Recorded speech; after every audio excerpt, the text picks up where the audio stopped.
Good afternoon. Welcome to engineer success. आज से आपका नया सब्जेक्ट स्टार्ट होने वाला है जिसका नाम है आरसीसी। आपको पहले ही इन्फॉर्म कर दिया गया है, ठीक है। तो ये सब्जेक्ट आपसे आज से स्टार्ट हो रहा है। सबसे कुछ बेसिक चीज़ें हैं कि आरसीसी करने से पहले, मतलब स्टार्ट करने से पहले हम लोग सबसे पहले सिलेबस डिस्कशन करेंगे, ठीक है। क्या क्या इसका सिलेबस है, क्या फ्रेमवर्क रहने वाला है, कैसे आप लोग चीज़ें पढ़ने वाले हो आगे, ये सारी चीज़ें हम डिस्कस करेंगे पहले। उसके बाद हम लोग यूनिट बाय यूनिट हम लोग स्टार्ट करेंगे आरसीसी, ठीक है। इससे पहले आप लोगों के कौन कौन से सब्जेक्ट किन किन के हो रखे हैं, क्या क्या क्लियर है किसी के? मैकेनिक्स आप लोगों का हो रखा है ना, मैकेनिक्स। अच्छा, सोम क्या पढ़ा था आपने? फ्लूइड ना? ओके ओके, मतलब आरसीसी मोस्ट ऑफ किसी किसी का पहला सब्जेक्ट भी है आप में से?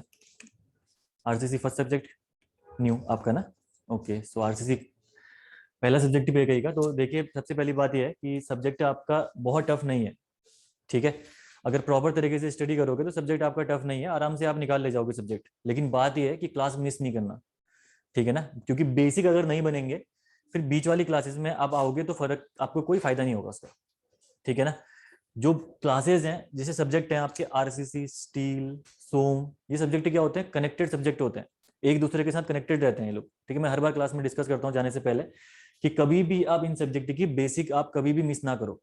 अगर आपने बेसिक मिस कर रखी होंगी तो पीछे आपको डेफिनेटली प्रॉब्लम आएंगी, फिर आपको कोई नहीं रोक सकता। अगर आपने बेसिक मिस कर रखी क्लास तो पीछे जब आप डिजाइनिंग पढ़ोगे तब आपको डेफिनेट है कि वहां पे आपको प्रॉब्लम्स आएंगे, उसके बाद आप सॉल्व नहीं कर पाओगे क्वेश्चन, ठीक है।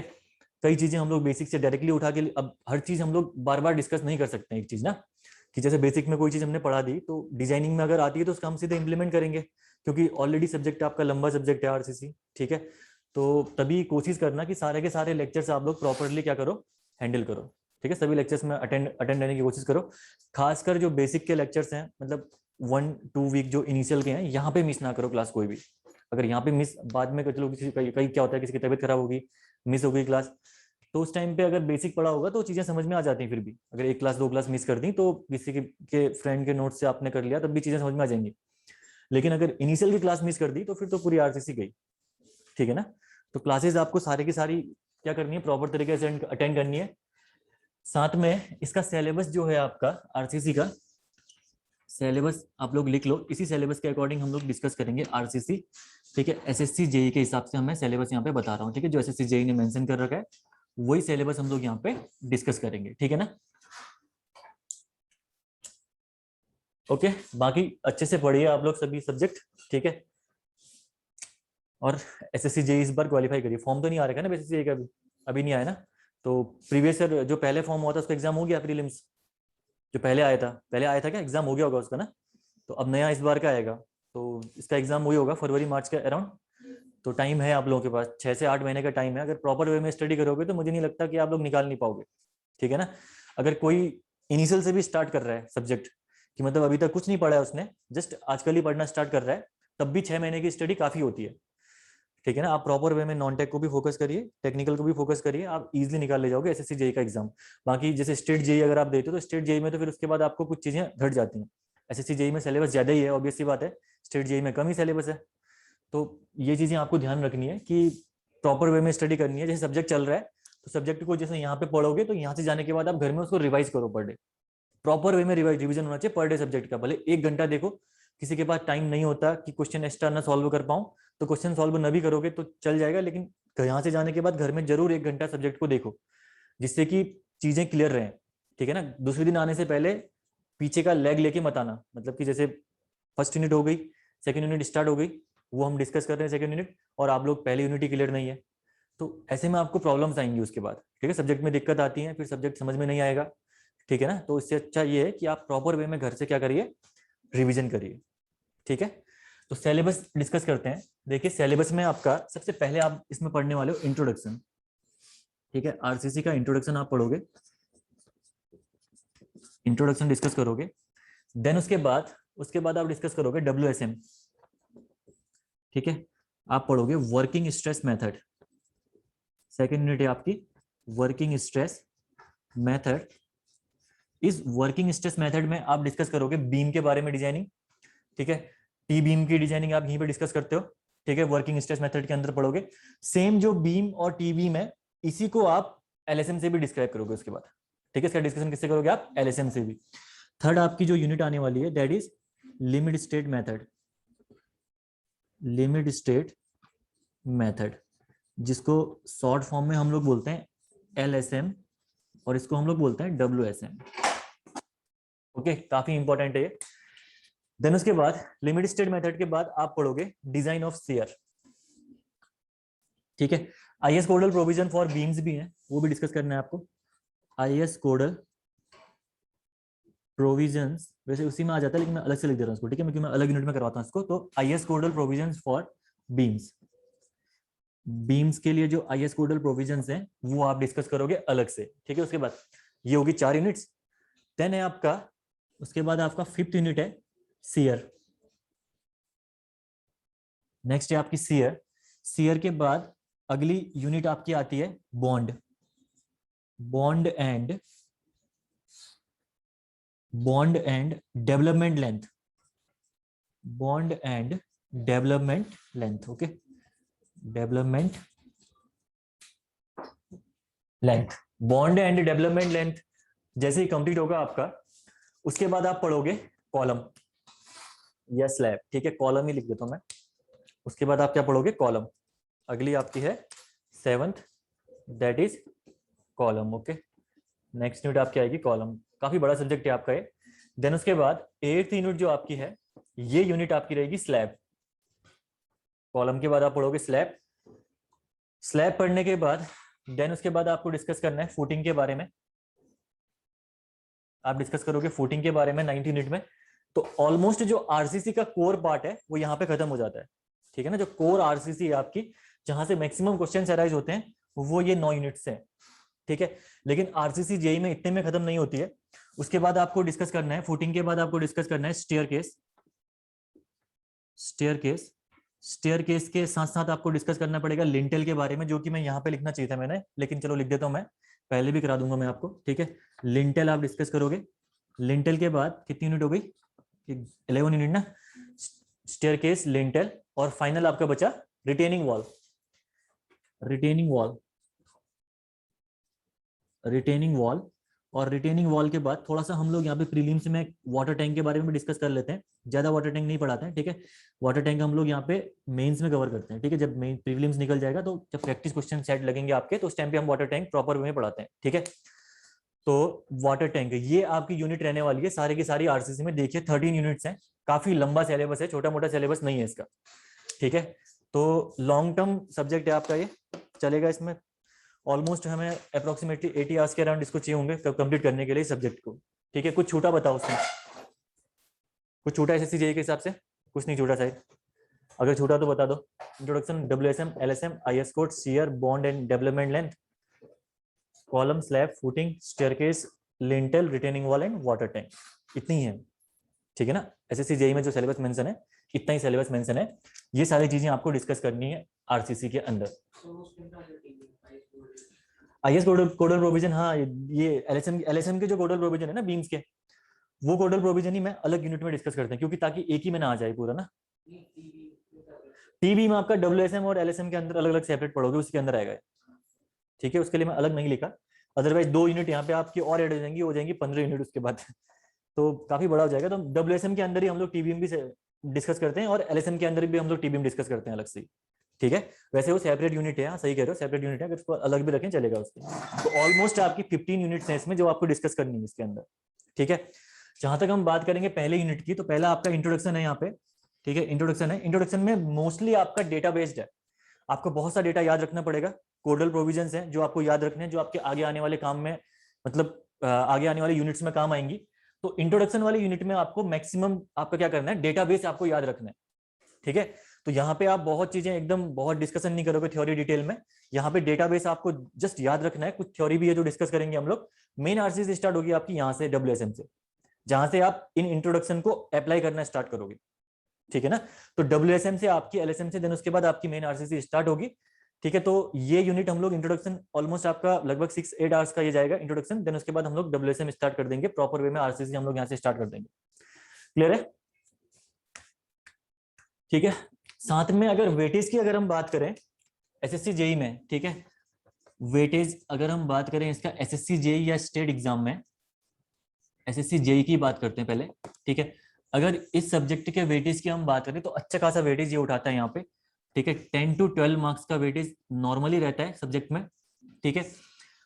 लेकिन किसी किसी अगर एग्जाम में ज्यादा भी आ गया, ओके, अगर किसी किसी एग्जाम में आपका, अगर किसी किसी एग्जाम में ज्यादा वेटेज भी आने लग गया, तो आजकल क्या हो रहा है, आजकल आपने जो एसएससी जेई का पैटर्न देखा होगा, तो उसमें पैटर्न में क्या है, ये लोग क्या करते हैं आजकल की बीएम उठा देंगे और बीएम के आपके 25 क्वेश्चन डाल देंगे उसमें, साथ में 75% मार्क्स जो होंगे, उसके बाद फिर छोटे मोटे सब्जेक्ट का रहता है, छोटे मोटे नहीं मतलब जो और सब्जेक्ट है उनका रहेगा, ठीक है। वही चीजें रहती हैं, तो कभी कभी वो क्या करते हैं, आरसीसी का वेटेज ज्यादा डाल देंगे, मतलब 20-25 मार्क्स का आरसीसी का वेटेज ज्यादा डाल देंगे वो लोग, ठीक है। तो हम लोग एग्जैक्टली प्रिडिक्ट नहीं कर पा रहे हैं कि कितना वेटेज आपका आएगा, लेकिन ऑन एन एवरेज अगर हम पहले की तुलना में कंपेरिजन करें, तो ऑन एन एवरेज आपका 10 to 12 मार्क्स का यहाँ पे वेटेज रहता है, जो कि एवरेज वेटेज आप मान के चलते हो। और अगर आपकी किस्मत अच्छी होगी, आपने आरसीसी अच्छा पढ़ा है और साथ में क्वेश्चन यहाँ से उठने लग गए सारे, तो आपके 20 मार्क्स तक का भी वेटेज जाता है एसएससी जेई के एग्जाम में। तो हिसाब लगा रहे हो, एक सब्जेक्ट, ठीक है, आप 20 छोड़ो, 10 मार्क्स भी, 10 कितना परसेंट हुआ 100 में से, आपका 10% का वेटेज एक ही सब्जेक्ट का है। और टोटल सब्जेक्ट आपके सिविल में कितने हैं, 12-15, हाँ 12 सब्जेक्ट ऐसे होंगे आपके सिविल में, उनमें से मतलब 10% एक ही सब्जेक्ट लेके जा रहा है, तो ऑब्वियसली बात है काफी अच्छा खासा वेटेज है इसका एसएससी जेई के एग्जाम में, ठीक है ना। तो आप इस सब्जेक्ट को इग्नोर करके एसएससी जेई नहीं निकाल सकते हो, इतना तो आप डन ले लो। प्रीलिम्स का ही छोड़ो, मेंस की बात करोगे तो मेंस में बड़े बड़े क्वेश्चन जो डिजाइनिंग के आएंगे यहीं से आते हैं, ठीक है। 60-70-80-80 मार्क्स तक जाता है इसका वेटेज आपका मेंस के टाइम पे, ठीक है। तो काफी इंपॉर्टेंट सब्जेक्ट है, और हम लोग कोशिश ये करेंगे यहाँ पे कि आपका प्रीलिम्स का भी चीजें क्लियर हो, मेंस की भी चीजें क्लियर हो।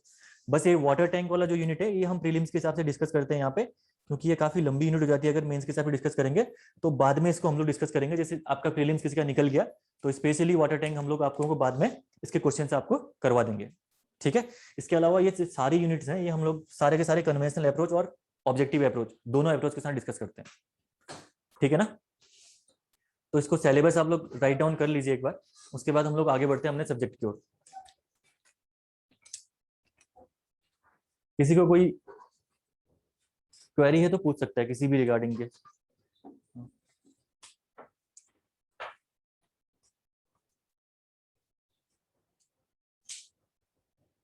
एक्चुअली आरसीसी मेरी दूसरी जेई में लगभग लगभग पूरी है, आपने नहीं पढ़ी थी उस टाइम पे, आप नहीं आए थे ना उस टाइम पे, तो आरसीसी ऑलमोस्ट वहां पे कंप्लीट कर रखी है, बॉन्ड तक मैंने करा रखा है उसको, तो शायद बॉन्ड तक आपका यहाँ पे चलेगा, उसके बाद दोनों मर्ज करके पढ़ा देंगे पूरा, ठीक है ना।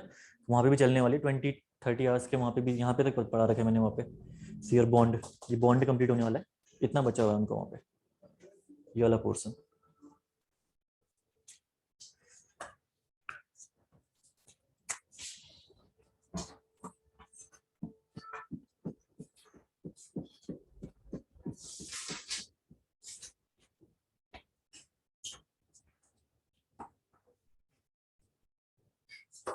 इनमें जो आरसीसी है ना, सबसे मेन चीज है जो कोडल प्रोविजंस है, कोडल प्रोविजंस आपको छोड़ने ही नहीं है। कोडल प्रोविजन छोड़े समझ लो आपका आरसीसी गया। आरसीसी में जो क्वेश्चन पूछता है वो आपका लगभग 70 से 80% चांसेस ये रहते हैं कि वो कोडल प्रोविजन पे ही जाएगा, ठीक है, जो कि आपको मैक्सिमम चीजें रटनी भी पड़ती है वहां पे कोडल प्रोविजन। जस्ट आपको कोडल प्रोविजन दिए हुए हैं, वो आपको याद रखने हैं, ठीक है। थोड़ा बहुत हम उनको समझा सकते हैं कि ये ऐसे हो गया, ठीक है ना, लेकिन कोडल प्रोविजन से आपके बहुत ही बड़ा आपका वेटेज जाता है, 70 से 80%। थ्योरी से ओनली आपका 10 to 20% का ही वेटेज रहता है, ठीक है। इनिशियल में वो भी वर्किंग स्ट्रेस मेथड और लिमिट स्टेट या सीयर से पूछ दिया, अदरवाइज तो कोडल प्रोविजन ही, मतलब 90 भी बोल सकते हो आप परसेंटेज। तो कोडल प्रोविजन आपको बिल्कुल भी छोड़ने नहीं है, सारे के सारे कोडल प्रोविजन प्रॉपर वे में आपको क्लियर रखने अपने, ठीक है। और कोई कोडल प्रोविजन मैं छोड़ूंगा नहीं। एक चीज आपको पता होगा, आप लोगों ने जब पढ़ा होगा, तो IS 456-2000 भी होता है आरसीसी के साथ कनेक्टेड, है ना। तो IS 456-2000, अगर जो ये आरसीसी यहाँ पे पढ़ोगे आप, इसमें अलग से आपको IS 456-2000 पढ़ने की जरूरत नहीं है, मत खोलना उसको आप। कुछ कुछ चीजों के लिए खोल सकते हो आप लोग, छोटी मोटी चीजें कुछ छूट गई, जैसे वो रिलेटेड आरसीसी से नहीं होगा, कॉन्क्रीट टेक्नोलॉजी की भी है ना उसमें चीजें IS 456 में, तो उसके लिए खोल सकते हो आप लोग।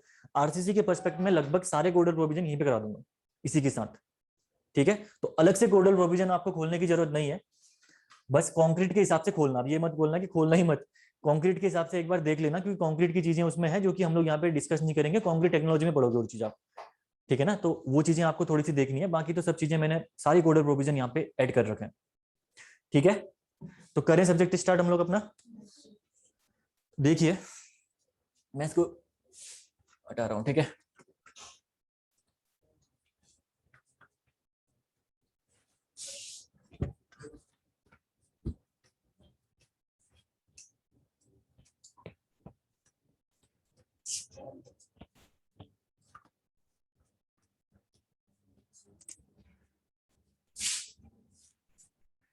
देखिए आरसीसी, सबसे पहले तो आरसीसी का फुल फॉर्म से स्टार्ट करते हैं।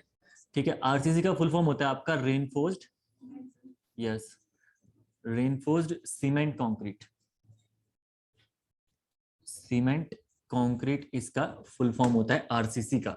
ठीक है, तो ऑब्वियसली बात है, अगर मैं आरसीसी को डिस्क्राइब करूं तो ऑब्वियसली बात है, आप देख पा रहे हो यहाँ पे कि आरसीसी क्या है, मिक्सचर है आपका रेनफोर्समेंट का प्लस कंक्रीट का। आप बोल सकते हो डायरेक्टली सीमेंट और कंक्रीट बोल सकते हो, लेकिन कंक्रीट आपका सीमेंट से ही बनता है, तो आप डायरेक्टली बोल सकते हो कि रेनफोर्समेंट और कंक्रीट का आपका क्या है, ये मिक्सचर है क्या, आरसीसी। ठीक है, सबसे पहले कुछ चीजें हम लोगों को डिस्कस करनी है। अब आरसीसी डिस्कस करने से पहले ये कंक्रीट भी टर्म यहाँ पे आ गया। ठीक है, कंक्रीट भी आ गया, तो एक एक टर्म को हम लोग समझते हैं। रेनफोर्समेंट, कंक्रीट, क्या इनका यूटिलाइज है, क्यों इनकी रिक्वायरमेंट पड़ती है, ये डिस्कस कर लेते हैं। पहले थोड़ा कंक्रीट के बारे में पढ़ लेते हैं कि कंक्रीट आपका होता क्या है, कैसे ये कंक्रीट प्रिपेयर होता है। ठीक है ना, तो सबसे पहला जो कॉन्सेप्ट है हम लोग डिस्कस करने वाले हैं, ये डिस्कस करेंगे हम लोग आरसीसी में, how to prepare the concrete. That is how to prepare concrete. Concrete आखिर में प्रिपेयर कैसे होती है, पहले हम लोग ये देखते हैं। ठीक है, तो जनरली जो होता है आपका कंक्रीट, आपका मिक्सचर किसका होता है, कंक्रीट में सीमेंटियस, वाटर, सैंड एंड एग्रीगेट। यानी आप इनको बोल सकते हो, पहला बोल सकते हो कोर्स एग्रीगेट, कोर्स एग्रीगेट। दूसरा आप लोग बोल सकते हो उसमें फाइन एग्रीगेट, जिसको आपने सैंड बोला अभी। ठीक है, फाइन एग्रीगेट।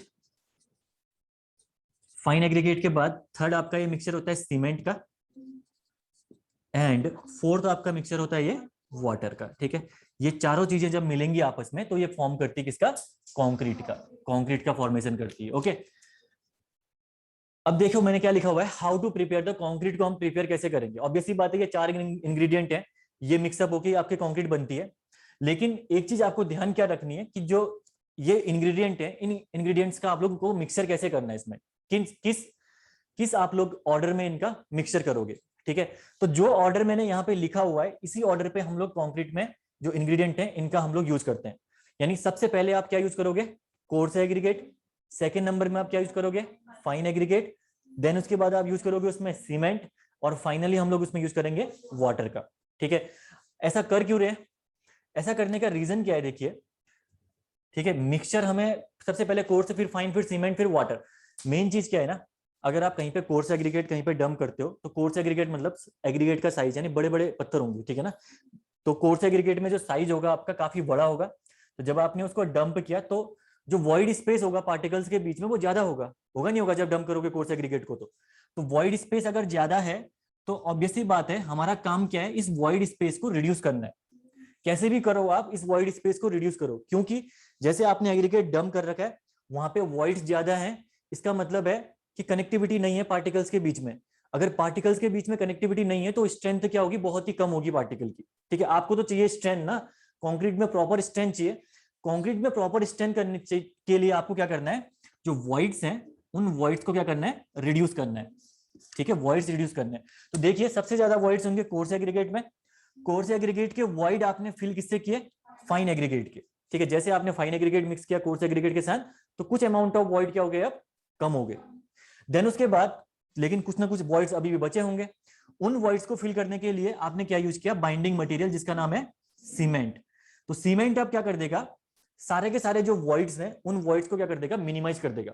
ठीक है, एकदम मिनिमम कंडीशन में वॉइड्स को लेके आ जाएगा क्या, सीमेंट। और वाटर का काम क्या है, वाटर का काम है हाइड्रेशन देना। सिंपल सा काम वाटर का क्या है, हाइड्रेशन देना। यानी सीमेंट का इन दोनों के साथ बॉन्ड बनाना काम किसका है, वाटर का। सिंपल सी बात है। ठीक है, तो ये आपको ऑर्डर समझ में आया। तो अगर वॉइड स्पेस कम हो गया, अब देखिए जब आपने इन चारों को मिक्स किया तो वॉइड स्पेस क्या होंगे, अब मिनिमम। अगर वॉइड्स मिनिमम होंगे, वॉइड्स अगर यहाँ पे मिनिमम होंगे तो स्ट्रेंथ क्या होगी, स्ट्रेंथ क्या होगी, मैक्सिमम। ऑब्वियसली बात है, स्ट्रेंथ मैक्सिमम होगी। स्टिफनेस क्या होगी, स्टिफनेस क्या होगी, मैक्सिमम। स्टिफनेस क्या होती है, स्टिफनेस वो प्रॉपर्टी होती है जिसमें कोई भी मटेरियल अगर लोड अप्लाई करोगे मटेरियल में तो कितना वो लोड को झेल पा रहा है। ठीक है ना, जैसे एक ये है, इसमें आप बार बार लोडिंग अप्लाई कर रहे हो तो कितना ये आपका ये मार्कर लोड को क्या कर पा रहा है, रजिस्ट कर पा रहा है, उसी को हम लोग बोलते हैं स्टिफनेस। ठीक है, तो अगर वॉइड्स मिनिमम होंगे तो स्ट्रेंथ हमेशा ज्यादा होगी और स्टिफनेस भी हमेशा ज्यादा होगी। और हमारा एम क्या है, हमारा एम ही यही है कि स्ट्रेंथ भी मैक्सिमम गेन करना, स्टिफनेस भी मैक्सिमम गेन करना, इसलिए हमें क्या करना है, वॉइड स्पेस हमेशा मिनिमम रखना है कंक्रीट में। ठीक है, क्लियर है? तो कॉन्सेप्ट 1 समझ में आया आपको कि कैसे हम लोग कंक्रीट को प्रिपेयर करेंगे, समझ में आया? देन उसके बाद सेकंड हम लोग डिस्कस करते हैं, ठीक है, इसके बाद आप साथ ही कर लेना। सेकंड जो कॉन्सेप्ट है यहाँ पे, कॉन्सेप्ट 2, ठीक है, कॉन्सेप्ट 2 में हम लोग डिस्कस करते हैं इस रेनफोर्समेंट के बारे में। पहले हमने डिस्कस कर दिया कंक्रीट के बारे में थोड़ा बेसिक, बाकी डिटेल में आप इसको डिस्कस करोगे कंक्रीट टेक्नोलॉजी में, वो पूरा सब्जेक्ट ही है, ठीक है, तो इसमें बहुत टाइम वेस्ट नहीं करेंगे हम लोग। तो कंक्रीट के बाद अब आपका अगला जो इंग्रेडिएंट है जो आरसीसी में यूज होता है, दिस इज रेनफोर्समेंट, ठीक है, रेनफोर्समेंट। तो इसके बारे में डिस्कस करते हैं कि रेनफोर्समेंट की रिक्वायरमेंट क्यों होती है आरसीसी में, ठीक है। तो यहाँ पे देखिए आप, मैं एक सिंपली सपोर्टेड बीम लेके चल रहा हूँ, ठीक है, this is the simply supported beam. Simply supported beam में क्या होता है, एक साइड आपका हिंज सपोर्ट होगा और दूसरी साइड आपका रोलर सपोर्ट होता है, ठीक है, सेकंड साइड आपका रहेगा यहाँ पे रोलर सपोर्ट। ये होती है आपकी सिंपली सपोर्टेड बीम, ठीक है। इस सिंपली सपोर्टेड बीम में मैं क्या कर रहा हूँ, इस सिंपली सपोर्टेड बीम में मैं कोई भी लोडिंग अप्लाई कर रहा हूँ, लेट अस कंसीडर ये मैंने यूडीएल लोडिंग यहाँ पे दे दी, यूडीएल लोडिंग मैंने यहाँ पे अप्लाई कर दी।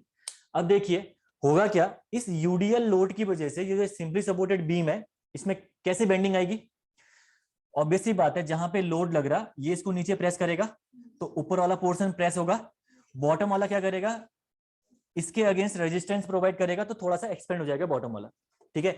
यानी अगर इसका आप बेंडिंग का फिनोमेना जब आप ड्रॉ करोगे तो बेंडिंग इसमें कुछ ऐसे होगी, देखिए ये इसमें बेंडिंग होगी, टॉप में लोड है तो ये आपका दबेगा बॉटम की ओर, ठीक है, तो ये आपके दब जाएगा और बॉटम में आपका थोड़ा सा एक्सपेंशन होगा, ठीक है, टॉप को काउंटरएक्ट करने के लिए, तो ये आपका इसकी बेंडिंग बनेगी, इसकी किसकी, इस यूडीएल की, ठीक है।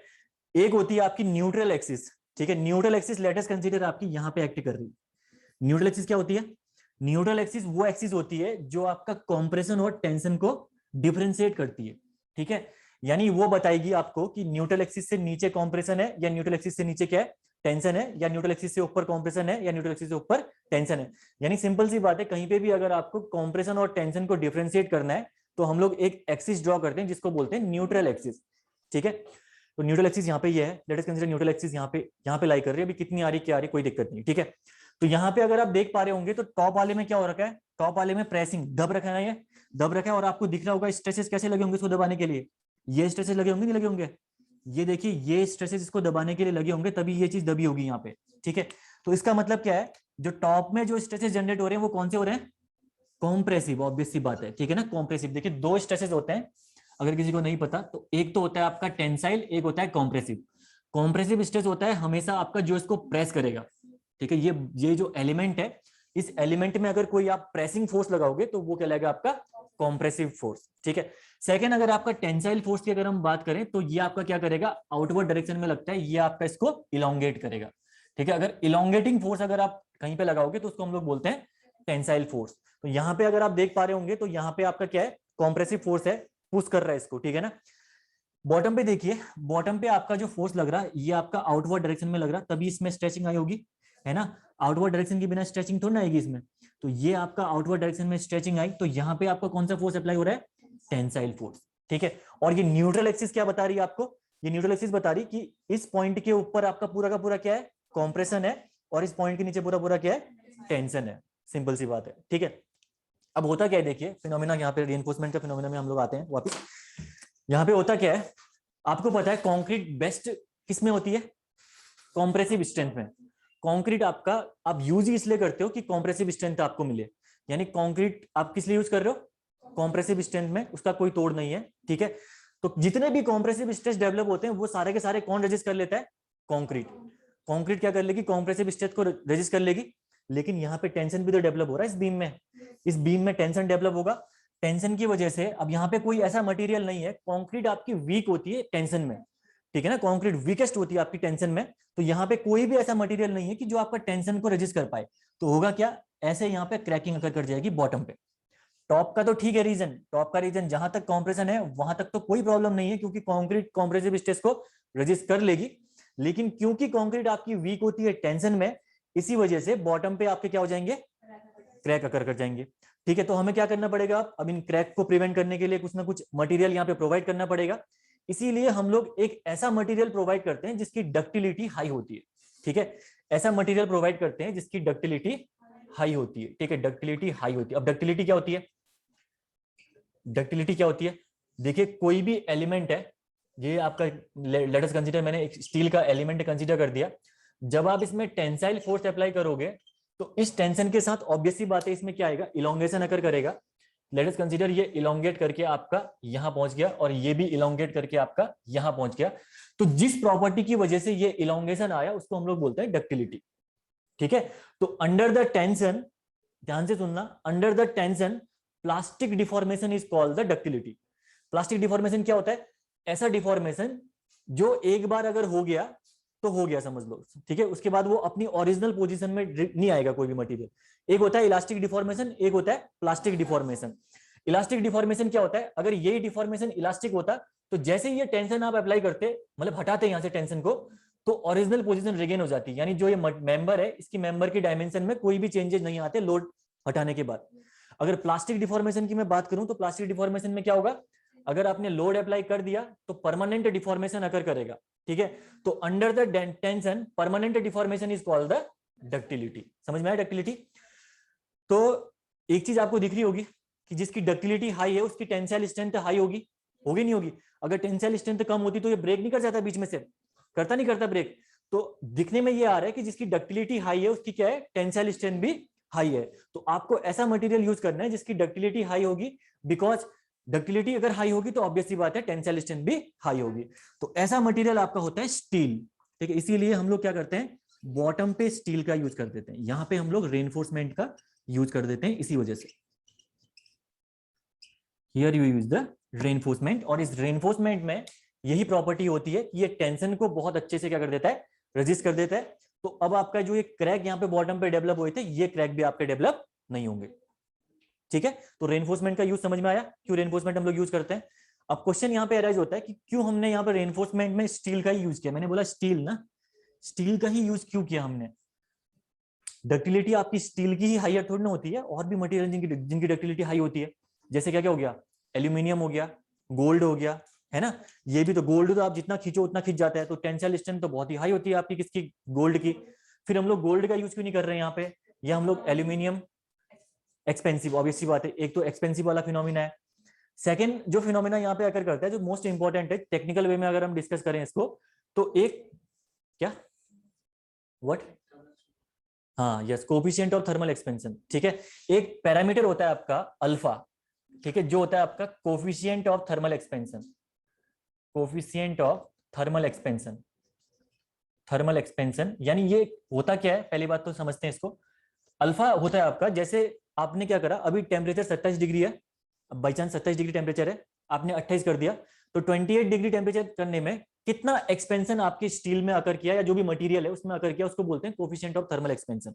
ठीक है, उसके बाद आपने क्या कर दिया, 29 डिग्री कर दिया, देन 30 डिग्री कर दिया, तो जो एक्सपेंशन आएगा उसको हम लोग बोलते हैं कोफिशिएंट ऑफ थर्मल एक्सपेंशन। तो होता क्या है बात, यहाँ पे बेनिफिट स्टील इसलिए यूज करते हैं क्योंकि अल्फा स्टील आपकी अल्फा कॉन्क्रीट के इक्वल होती है। ठीक है, हमेशा ध्यान रखना कि coefficient of thermal expansion of steel is equal to the coefficient of thermal expansion of the concrete. बाकी औरों का इक्वल नहीं होता है, औरों का आपका डिफरेंट वैल्यू होती है। ठीक है, अब ये इक्वल हो जाएगा तो क्या हो जाएगा, लेट अस कंसीडर, मैं एक एलिमेंट कंसीडर कर रहा हूं यहाँ पे समझाने के लिए, थोड़ा सा यहाँ पे देखिए, ये आपका कंक्रीट का ब्लॉक बनाया मैंने, इस कंक्रीट के ब्लॉक में मैंने क्या कर दिया, स्टील यहाँ पे डाल दी। ठीक है, स्टील डाल दी, तो मैंने बोला alpha steel equal to alpha concrete होता है। ठीक है, तो दिस इज स्टील, जो ये स्टील है और ये कंक्रीट का ब्लॉक है। तो अब देखिए जब आपका टेम्परेचर इंक्रीज करेगा, तो टेम्परेचर इंक्रीज करने में क्या होगा, इस स्टील में भी सेम इलोंगेशन आएगा और इस कंक्रीट में भी सेम इलोंगेशन आएगा। तो यहाँ पे आपका फेलियर अकर नहीं करेगा इस केस में। फेलियर अकर किस केस में करेगा, फेलियर अकर उस केस में करेगा जब आपका टेम्परेचर राइज होगा, तो अगर स्टील में अलग डिफॉर्मेशन आया और कंक्रीट में अलग एक्सपेंशन। ठीक है, यानी हुआ क्या, अगर बाई चांस यहाँ पे मैंने एल्यूमिनियम डाल दी, इसकी जगह एल्यूमिनियम मैंने अगर डाल दिया इसमें, और अगर आपका टेम्परेचर 1 डिग्री सेल्सियस से इंक्रीज करा, तो 1 डिग्री सेल्सियस में अगर आपकी एल्यूमिनियम में 1 mm का इलोंगेशन आ गया और कंक्रीट में अगर आपका 2 mm का इलोंगेशन आ गया, तो इस केस में आपका फेलियर अकर कर जाएगा, क्रैक डेवलप हो जाएगा। किस केस में, इस केस में। ठीक है, तो कोफिशिएंट ऑफ थर्मल एक्सपेंशन बहुत ही इंपॉर्टेंट रोल प्ले करता है। इसी वजह से हम लोग हमेशा स्टील का यूज करते हैं, एल्यूमिनियम और बाकी और मटेरियल है उनका यूज हम लोग नहीं करते हैं, क्योंकि स्टील के केस में आपका एक्सपेंशन सेम रहेगा अगर आपका टेम्परेचर इंक्रीज करेगा। अगर एक्सपेंशन सेम है तो ऑब्वियस सी बात है रिलेटिव स्ट्रेसेस जनरेट नहीं होंगे और आपका डिफॉर्मेशन अगर नहीं करेगा। ठीक है, तो समझ में आया क्यों यूज कर रहे हैं हम लोग अल्फा? क्लियर है? तो एक बार आप लोग ये बना लीजिए, दिस इज कॉन्सेप्ट 1 और कॉन्सेप्ट 2 आप लोग डिस्कस कर लीजिए। उसके बाद थोड़ा सा मैं लिखवा देता हूं इनके बारे में कुछ पॉइंट। तो ये है हमारा रेनफोर्समेंट का यूज।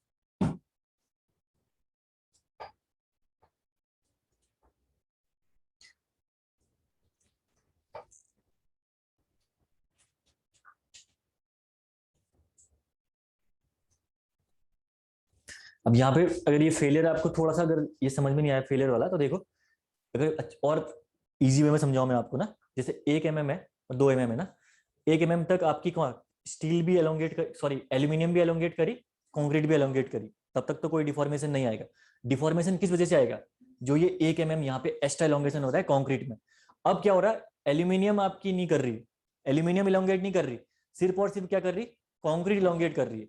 अगर कंक्रीट इलोंगेट नहीं करेगी और एल्यूमिनियम नहीं करेगी तो एल्यूमिनियम उसको रेजिस्ट करेगी नहीं करेगी? तो जब एल्यूमिनियम उसको रेजिस्ट करेगी तो उस रेजिस्टेंस की वजह से स्ट्रेसेस डेवलप होंगे और क्रैक फॉर्मेशन हो जाएगा। ठीक है ना, ये होता है आपका इसका एक एक्चुअल फिनोमेना। समझ में आया? तो इसको आप बना लो, एक बार लिख लीजिए।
इसमें कॉन्सेप्ट में 2 ही डायग्राम बनाना, मैं लिखवा दूंगा इसके अलावा ये सारे कॉन्सेप्ट में जल्दी लिखवा दूंगा।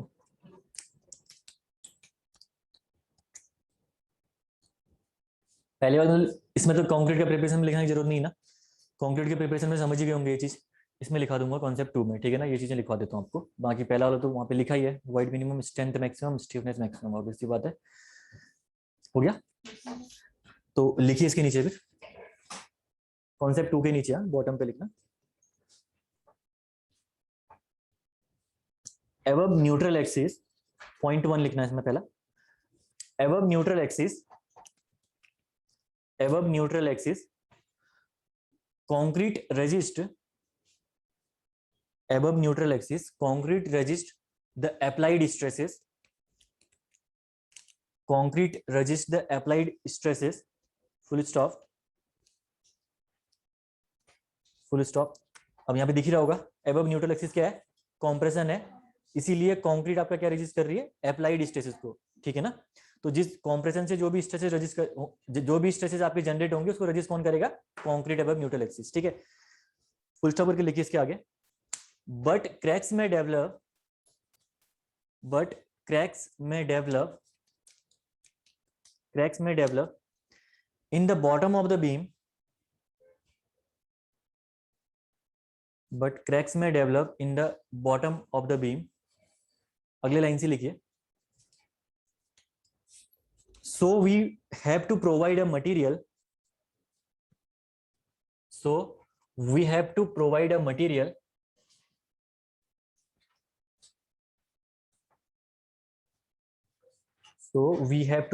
material having ductility high,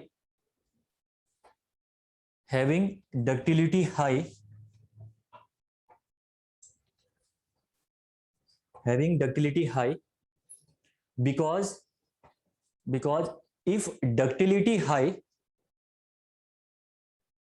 if ductility high,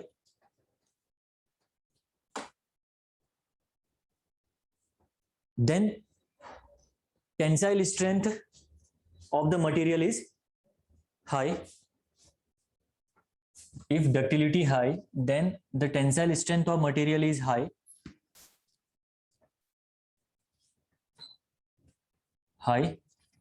full stop करके लिखिए.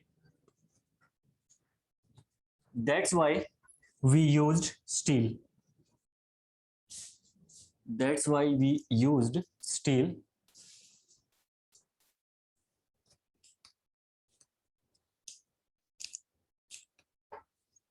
ठीक है, that's why we used steel. एक नोट डालना है इसके नीचे, कोएफिशिएंट ऑफ थर्मल एक्सपेंशन वाला नोट. तो टेंशन रेजिस्ट करने के लिए इसीलिए हमने स्टील का यूज किया. ओके, नोट डालना, नोट में लिखिए steel and concrete have the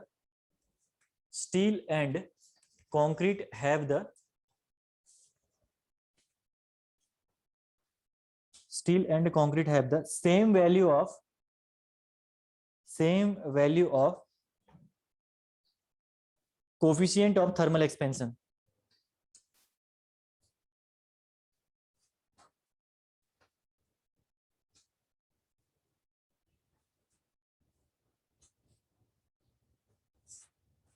Coefficient of thermal expansion. Okay, coefficient of thermal expansion आप नीचे लिख भी लीजिए, इसके बॉटम पे आप लिख भी लो कि alpha steel equal to alpha concrete, alpha steel equal to alpha concrete,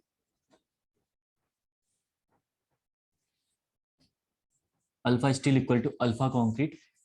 that is, ये वैल्यू होती है आपकी 12 इंटू 10⁻⁻⁶ पर डिग्री सेल्सियस.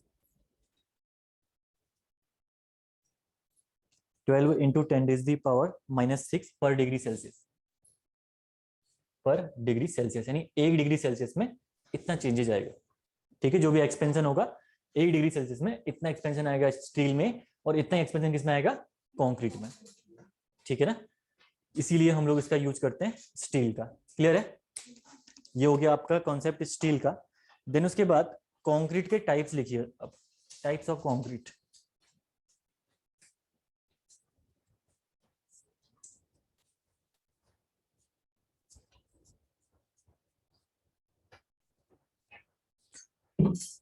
ठीक है.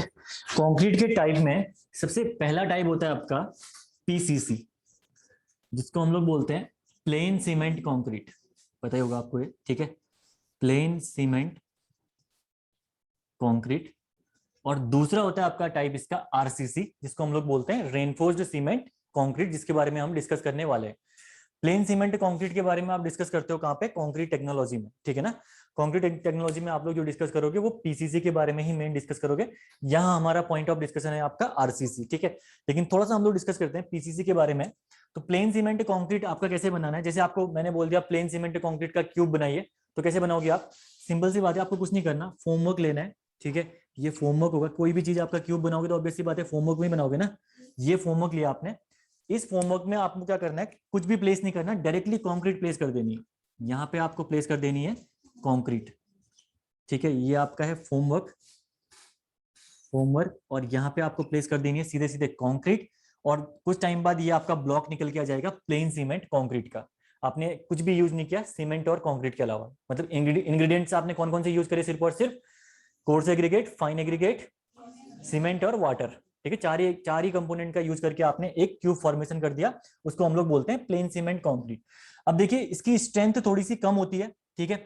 इसीलिए हम लोग जनरली जो प्लेन सीमेंट कंक्रीट है उसका use minor importance of work में करते हैं, जैसे जहां पे आपकी स्ट्रेंथ बहुत हाई नहीं चाहिए, जैसे फाउंडेशन है, फाउंडेशन का काम क्या है, सिर्फ और सिर्फ आपका, जैसे फुटिंग जब आप डालते हो ना फाउंडेशन में, उसका काम सिर्फ और सिर्फ इतना होता है कि लोड को ट्रांसफर करना सॉइल में।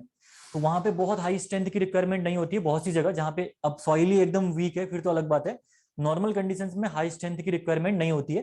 तो ऐसी कंडीशन में हम लोग क्या करते हैं, सिंपल से प्लेन सीमेंट कंक्रीट डाल देते हैं फाउंडेशन में। जैसे आपने देखा होगा, और दूसरा एग्जांपल अगर मैं बताऊं तो आपके घरों के आसपास ही स्ट्रीट्स बनती हैं, ठीक, गलियां बनती है ना, गलियां, तो गलियों में क्या करते हैं वो लोग, सिंपल सी बात है, रेनफोर्समेंट थोड़ा डालते हैं, डायरेक्टली आते हैं वो लोग और अपना कंक्रीट का ये प्लेन सीमेंट कंक्रीट बिछा बिछा के चले जाते हैं, क्योंकि बहुत हाई स्ट्रेंथ आपको गलियों में नहीं चाहिए होती है, ठीक है, स्ट्रीट्स में बहुत हाई स्ट्रेंथ नहीं चाहिए होती है।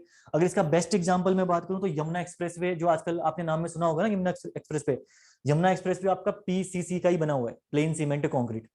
तो इसका यूज हम लोग मैक्सिमम जगह कहां करते हैं, जहां पे आपका स्ट्रेंथ रिक्वायरमेंट कम हो, ठीक है, जैसे फाउंडेशन हो गया, साथ में आपका स्ट्रीट्स हो गई, और आपका एग्जांपल यमुना एक्सप्रेसवे है, ठीक है ना। तो यूज इसका है आपका, इसका यूज है फाउंडेशन,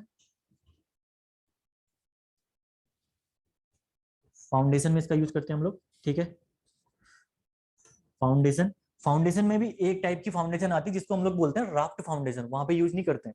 राफ्ट में हम लोग क्या यूज करते हैं, रेनफोर्समेंट का यूज करते हैं, ठीक है। राफ्ट में कैसे करते हैं, ऐसे हम पहले क्या करते हैं, रेनफोर्समेंट बिछाएंगे, ठीक है, अगर यहाँ पे आपको फाउंडेशन डालनी है तो पूरी रेनफोर्समेंट पहले आप बिछाओगे, उसके बाद उसके ऊपर कॉन्क्रीटिंग कर देते हैं, क्योंकि वहां पे स्ट्रेंथ की रिक्वायरमेंट काफी हाई होती है, सॉइल वीक होती है। तो राफ्ट को छोड़ के ऑलमोस्ट सभी फाउंडेशन में हम लोग क्या करते हैं, प्लेन सीमेंट कॉन्क्रीट का यूज करते हैं। तो यहाँ पे लिख दो except raft foundation, raft foundation, okay. Then उसके बाद सेकेंड इसका यूज होता है आपका, फाउंडेशन हो गया, उसके बाद हो गया आपका स्ट्रीट्स होगी इसकी, ठीक है, स्ट्रीट्स में इसका यूज होता है, ठीक है। साथ में रोड्स आप लिख दो, रोड्स में यूज होता है। आप यहाँ पे लिख सकते हो एग्जांपल इसका यमुना एक्सप्रेसवे, यमुना एक्सप्रेसवे। और अगर कोई यहाँ से पहाड़ से होगा तो पहाड़ में तो ऑब्वियसली बात है, जहां पे भी आपकी ये सीमेंट की रोड बनी होगी वहां पे हमेशा प्लेन सीमेंट कॉन्क्रीट ही यूज होता है, ठीक है। तो ये हो गया आपका प्लेन सीमेंट कंक्रीट का यूज। दूसरा टाइप का जो आपका कंक्रीट है वो है आपका reinforced cement concrete, that is second type is RCC, that is called reinforced cement concrete. Expressway में आपके हैवी लोड्स आते हैं, लेकिन आपका काम क्या है, लोड को रजिस्ट करना है क्या एक्सप्रेसवे का काम। जैसे एक्सप्रेसवे है उसका काम लोड को रजिस्ट करना थोड़ी ना है, उसको काम क्या है, लोड को जस्ट ट्रांसफर करना सॉइल में। तो लोड ट्रांसफर करने के लिए आपको बहुत ही हाई एकदम मटेरियल की या स्टील की रिक्वायरमेंट नहीं पड़ती भाई, लोड ट्रांसफर ही तो करना है ना जस्ट आपको। जैसे बीम है या आपका ये स्लैब आपने डाल रखी है या कॉलम डाल रखा है, कॉलम का काम क्या है, लोड ट्रांसफर भी करता है, लोड को रेजिस्ट भी करता है कॉलम। तो यहाँ पे आपकी स्ट्रेंथ की रिक्वायरमेंट काफी हाई होती है स्ट्रक्चर्स में। लेकिन रोड है, रोड का काम क्या है, जस्ट आपका लोड ट्रांसफर ही तो करना है, जो भी जितना ही हैवी व्हीकल हो, हैवी व्हीकल कितना भी हो, व्हीकल का लोड जस्ट ट्रांसफर करना है सॉइल में। तो उसमें आपकी स्ट्रेंथ रिक्वायरमेंट रहती है, लेकिन वहां पे अब जब प्लेन सीमेंट कंक्रीट अगर आप यूज कर रहे हो तो ऐसा नहीं है कि हर जगह आपकी स्ट्रेंथ कमी मिलेगी, ठीक है। अगर आपने सीमेंट इसका इसके प्रोपोजन होते हैं, अभी प्रोपोजन में बताऊंगा आपको, तो वहां पे आपकी बहुत अच्छी स्ट्रेंथ भी मिल जाती है, ठीक है ना। तो हमेशा प्लेन सीमेंट कंक्रीट में स्ट्रेंथ कम नहीं मिलती है, तो जहां पे अब लोड का जस्ट ट्रांसफर है तो वहां पे हम लोग जस्ट यूज करते हैं इसका प्लेन सीमेंट कंक्रीट का, ठीक है ना। दूसरा है आपका RCC, that is reinforced cement concrete. Second है आपका रेनफोर्स्ड सीमेंट कंक्रीट,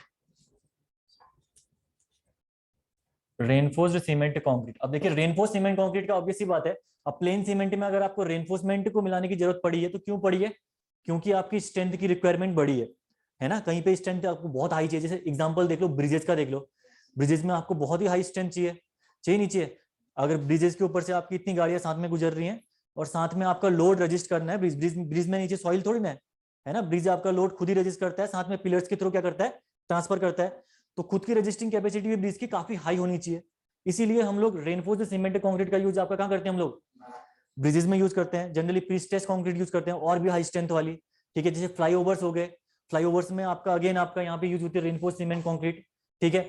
बीम्स बनाते हो आप, बीम्स के अलावा कॉलम बनाते हो आप, ठीक है, स्लैब्स बनाते हो आप। तो यहाँ पे जहां पे भी स्ट्रेंथ की रिक्वायरमेंट हाई है, आपको सेफ्टी बहुत अच्छी चाहिए, वहां पे हम लोग यूज करते हैं रेनफोर्स्ड सीमेंट कंक्रीट का।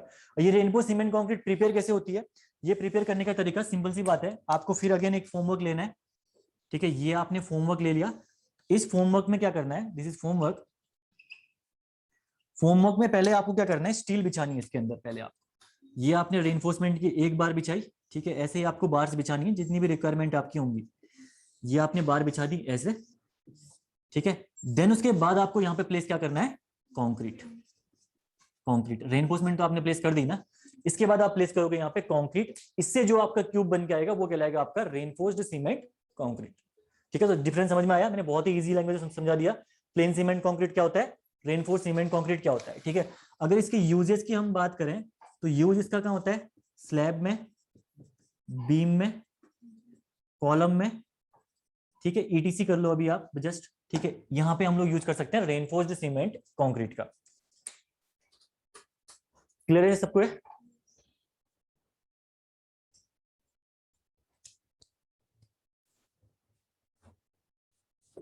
तो सारे लगभग जो भी इसके कंपोनेंट थे वो हमने डिस्कस कर दिए, आरसीसी के बेसिक कंपोनेंट जो जो है। कंक्रीट के बारे में हमने प्रॉपर में पढ़ लिया है। रेनफोर्समेंट का यूज हम लोग क्यों करने वाले हैं वो भी डिस्कस कर लिया है, ठीक है। तो बेसिक थोड़ा सा हमने डिस्कस कर लिया आरसीसी के बारे में। अब हम पढ़ते हैं आगे, कोडल प्रोविजंस हैं कुछ, वो डिस्कस करते हुए आगे बढ़ते हैं। इसके बाद ये कर लीजिए पहले आप।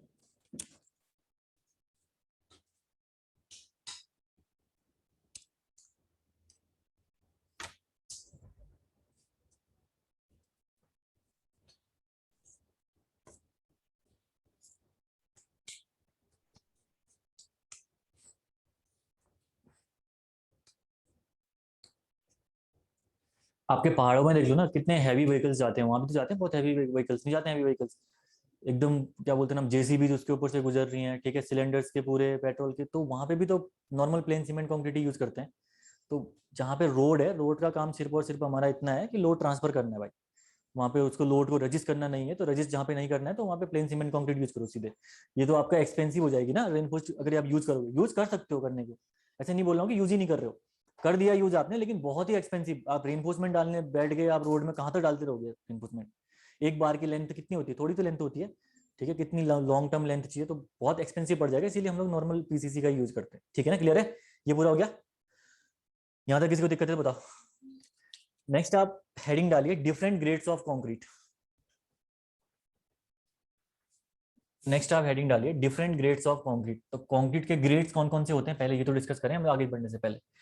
क्या क्या चीजें हम लोग आरसीसी में यूज करने वाले हैं कंक्रीट के ग्रेड्स में।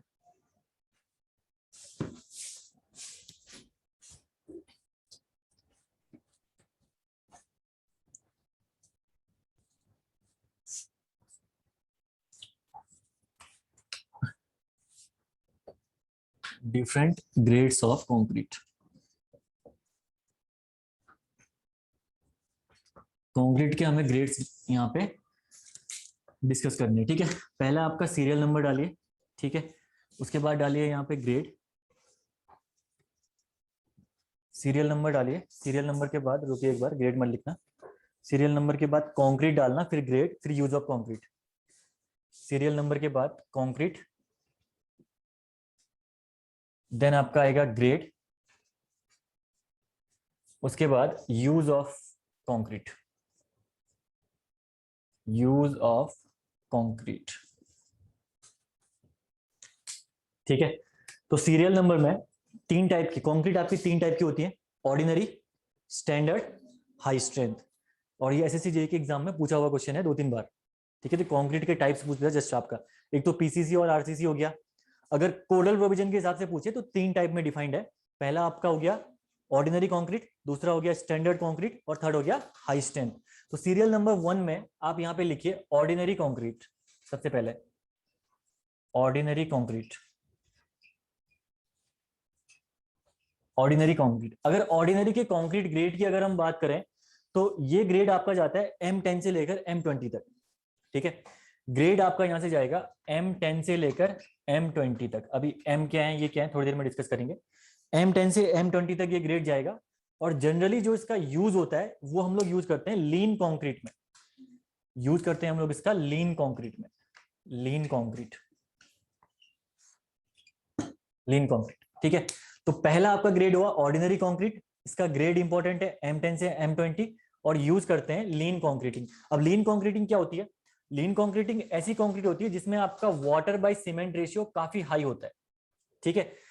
लीन कंक्रीटिंग ऐसी कंक्रीट होती है जिसमें आपका वाटर बाय सीमेंट का रेशियो काफी हाई होता है, यानी यहाँ पे क्या हाई होगा ज्यादा, वाटर बहुत हाई होगा, सीमेंट कम होगी, तभी तो आपका वाटर बढ़ रहा है ना इसमें। Water bye cement ratio high होने का मतलब क्या है, वाटर ज्यादा है सीमेंट कम है ना। तो कभी भी आपका ऐसी कंक्रीट की स्ट्रेंथ आपकी कम, जिस कंक्रीट में आपका वाटर ही वाटर है, अगर सीमेंट कम है तो ऑब्वियस सी बात है स्ट्रेंथ कम होगी। तो इसका यूज हम लोग जनरली हम लोग फिलिंग में करते हैं, ठीक है, used in filling, used in filling, filling purpose में आपको, ठीक है। बहुत सी कंडीशंस ऐसी आती हैं, कॉम्प्लिकेटेड कंडीशंस, जहां पे आपको डायरेक्टली हार्ड कंक्रीट आप प्लेस नहीं कर पाते हो, ठीक है ना। तो वहां पे फ्लूइड के फॉर्म में आपको कंक्रीट चाहिए होती है, तो वहां पे हम लोग लीन कंक्रीट को प्लेस करते हैं, ठीक है। तो ऑर्डिनरी कंक्रीट का यूज हम लोग करते हैं लीन कंक्रीटिंग में। सेकंड कंक्रीट है आपका standard concrete, yes, second is standard concrete, standard concrete. और जो ये स्टैंडर्ड कंक्रीट है, इसका जो ग्रेड रहता है M25 से M60, M25 से लेकर M60 तक इसका ग्रेड होता है, ठीक है। अगर किसी के पास पुराना कोडल प्रोविजन है तो पुराने कोडल प्रोविजन में ये M55 तक ही दिया होगा, जो कि आप चेंज कर लेना, ठीक है ना। तो M25 से लेकर M60 तक इसका ग्रेड होता है, और इसका यूज हम लोग करते हैं आरसीसी वर्क में, आरसीसी वर्क में और प्री स्ट्रेस वर्क में, प्री स्ट्रेस वर्क में, ठीक है ना। आरसीसी वर्क में और प्री स्ट्रेस वर्क में हम लोग यूज करते हैं स्टैंडर्ड कंक्रीट का। तो जनरली जो आरसीसी में जो आप नॉर्मली यूज करते हो, ठीक है, नॉर्मली जो आरसीसी में आप लोग यूज करते हो वो आपकी स्टैंडर्ड कंक्रीट ही होती है, ठीक है। अगर आपसे पूछ दिया कि आरसीसी में सबसे ज्यादा कौन सी कंक्रीट यूज होती है, कौन सी होती है, स्टैंडर्ड कंक्रीट, ठीक है। M25 से M60 आरसीसी प्री स्ट्रेसिंग। अब प्री स्ट्रेसिंग वर्क क्या होता है, अभी हमने रेनफोर्समेंट डाले थे ना फॉर्मवर्क में, फॉर्मवर्क में हमने रेनफोर्समेंट डाले थे, वहां पे हमने कुछ नहीं किया, डायरेक्टली हमने रेनफोर्समेंट डाल दी और कंक्रीट डाल दी। अगर वही चीज प्री स्ट्रेस होता, अगर प्री स्ट्रेसिंग अगर होती, आरसीसी नहीं होती, आप प्री स्ट्रेस काम कर रहे होते वहां पे, तो क्या करते आप, जो रेनफोर्समेंट आपने डाला होता वहां पे, उस रेनफोर्समेंट को पहले आप खींचते, ठीक है, एक रिक्वायर्ड लिमिट तक सारी रेनफोर्समेंट को खींचते, देन उसके बाद क्या करते आप उसमें कंक्रीट प्लेस करते, कंक्रीट जैसे ही आपकी सेट हो जाती तो उसके बाद आप क्या कर देते उसको रिलीज कर देते, उसको बोलते हैं प्री स्ट्रेसिंग वर्क। इससे क्या होता, आपने क्या करा, ये है ब्लॉक, ब्लॉक में आपने क्या करा, रेनफोर्समेंट को पहले खींचा, ये खींचा, इसके बाद आपने क्या करा, कंक्रीट प्लेस कर दी, कंक्रीट जैसे ही प्लेस करी, आपका जैसे ही क्यूब बन गया, उसके बाद आपने क्या करना है, कट कर देना है इनको, इनको कट कर देना है। अब होगा क्या, जैसे ही आप रेनफोर्समेंट को कट करोगे तो ये रेनफोर्समेंट सिकुड़ेंगी, आपस में आएंगी नहीं आएंगी, सिकुड़ेंगी, तो आपका कॉम्प्रेसिव फोर्स अप्लाई करेंगे नहीं करेंगे कंक्रीट में। तो कंक्रीट में जब ये कॉम्प्रेसिव फोर्स अप्लाई करेंगी तो होगा क्या, आपने अभी तक इसमें कोई लोडिंग अप्लाई कर ही नहीं रखी है, फिलहाल अभी तक आपने इसमें कोई लोडिंग अप्लाई कर ही नहीं रखी है, लेकिन फिर भी इसके अंदर कॉम्प्रेसिव स्ट्रेसेस है ना, फिर भी इसके अंदर कॉम्प्रेसिव स्ट्रेसेस हैं। तो अब आप जब इसमें लोड अप्लाई करोगे पी अमाउंट से, तो जो ये कॉम्प्रेसिव स्ट्रेसेस हैं ये आपके इस लोड को क्या कर देंगे, रजिस्ट कर देंगे। यानी कंक्रीट की रिक्वायरमेंट पड़ी ही नहीं, अभी कंक्रीट की रिक्वायरमेंट पड़ी ही नहीं, आपका ये P load in compressive stress ने ही क्या कर दिया, रजिस्ट कर दिया। इसी को बोलते हैं प्री स्ट्रेसिंग वर्क। तो जहां पे बहुत ही हाई स्ट्रेंथ की रिक्वायरमेंट होती है, आपकी कंक्रीट अगर वो स्ट्रेंथ नहीं दे पाई, मतलब आरसीसी अगर वो स्ट्रेंथ आपको नहीं दे पाई, तो हम लोग वहां पे यूज करते हैं प्री स्ट्रेस वर्क का। एग्जांपल आपका वही है, ब्रिजेज हो गया, या मेट्रोस के जो पिलर या हाईवेज में जो आप फ्लाईओवर्स बनाते हो उसके एग्जांपल्स बेस्ट है, ठीक है ना। देन उसके बाद फाइनल आपका स्टैंडर्ड कंक्रीट के बाद थर्ड जो टाइप की कंक्रीट है, that is high strength concrete, high strength concrete. Third, third आपका है serial number 3, high strength concrete.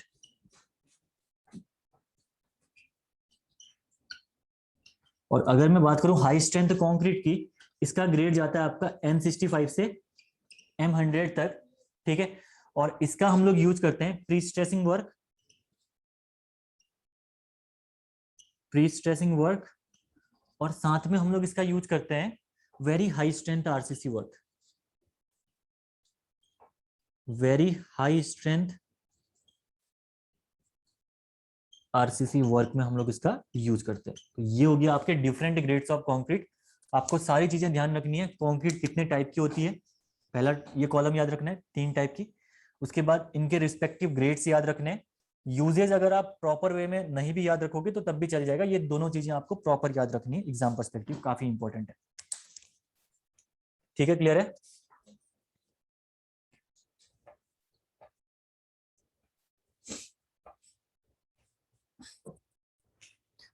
अब इसके बाद नोट डालना है नीचे, इसके नोट में लिखना मिनिमम ग्रेड, मिनिमम ग्रेड लिखना नोट में, मिनिमम ग्रेड। पहला आप लोग लिखना आरसीसी, दूसरा लिखना पीसीसी। ठीक है, ये एग्जाम में बहुत बार पूछता है, वो आपसे पूछता है कि अगर आप आरसीसी वर्क कर रहे हो या पीसीसी वर्क कर रहे हो तो उस केस में मिनिमम ग्रेड आप कितना यूज करोगे कंक्रीट का। ठीक है, तो कभी भी जो आरसीसी वर्क होता है उसके लिए मिनिमम ग्रेड कितना होता है, एम,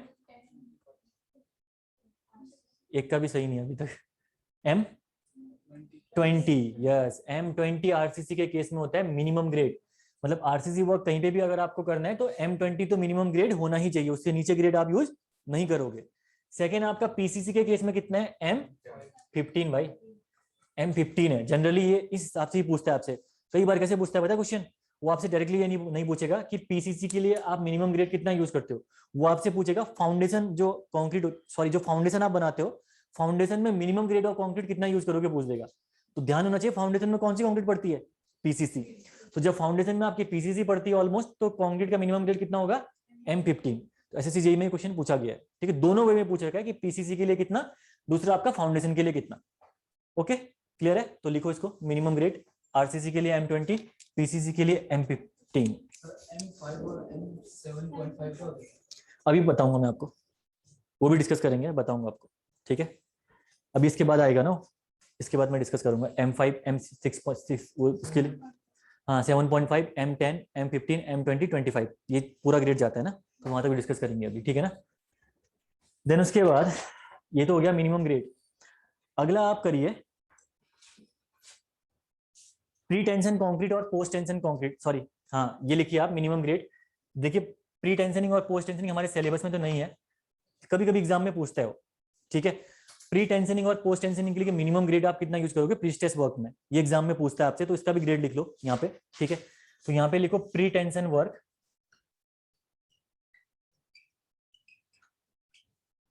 प्री टेंशन वर्क, और दूसरा आप लोग यूज करो post tension work, pre tension work और दूसरा आप लोग यूज करिए पोस्ट टेंशन वर्क। तो देखिए प्री टेंशन वर्क में जो हम लोग कंक्रीट यूज करते हैं मिनिमम, ये यूज करते हैं M40, और पोस्ट टेंशन वर्क में हम लोग यूज करते हैं M30। पोस्ट टेंशन में कितना यूज करते हैं, M30। प्री टेंशन वर्क में हम लोग यूज करेंगे M40, पोस्ट टेंशन में हम लोग यूज करेंगे M30। प्री टेंशनिंग और पोस्ट टेंशनिंग होती क्या है, सिंपल सी बात है, कुछ नहीं होता है। आपने क्या करना है, कंक्रीट आपने यहाँ पे अभी प्लेस नहीं कर रखा है, आपने पहले क्या करा, वायर को टेंशन किया, वायर को टेंशन करने के बाद अगर आपने कंक्रीट प्लेस कर रखी है उसको बोलते हैं प्री टेंशन वर्क। ठीक है, पोस्ट टेंशन वर्क क्या होता है, पोस्ट टेंशन वर्क में हम लोग क्या करते हैं, पहले हम लोग कंक्रीट प्लेस कर देते हैं, कंक्रीट प्लेस करने के बाद हम लोग क्या करते हैं, डक्ट छोड़ते हैं थोड़े से, ताकि आप रेनफोर्समेंट इसमें प्लेस कर पाओ। ऐसे आपने डक्ट छोड़ दिए, इन डक्ट के थ्रू आप क्या करना है, हमें अंदर रेनफोर्समेंट प्लेस करनी है और उसके बाद रेनफोर्समेंट में स्ट्रेचिंग करनी है, उसको हम लोग बोलते हैं पोस्ट टेंशन वर्क।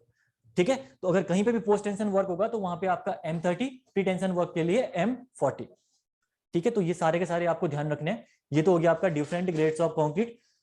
अगला आप लोग नेक्स्ट अब देखिए, इसके बाद अब यहाँ पे कई चीजें आ गई, M10 M20 वही आप बोलो M5 M7.5। ठीक है, इनके बारे में डिस्कस करते हैं कि आखिर M5 M7.5 में प्रोपोजन आप क्या क्या लेते हो। ठीक है, क्या M है, क्या इसमें 20 है, क्या इसमें 15 है, वो डिस्कस करते हैं इसके बाद अब। ठीक है ना, नेक्स्ट आप लोग एक एक्सप्लेनेशन डालिए, इसके बाद हेडिंग ये लिख दिया सबने। अगला आप बढ़िए, मैं एग्जांपल M5 का ही ले लेता हूं। ठीक है ना, एक्सप्लेनेशन के लिए सभी के लिए सेम है।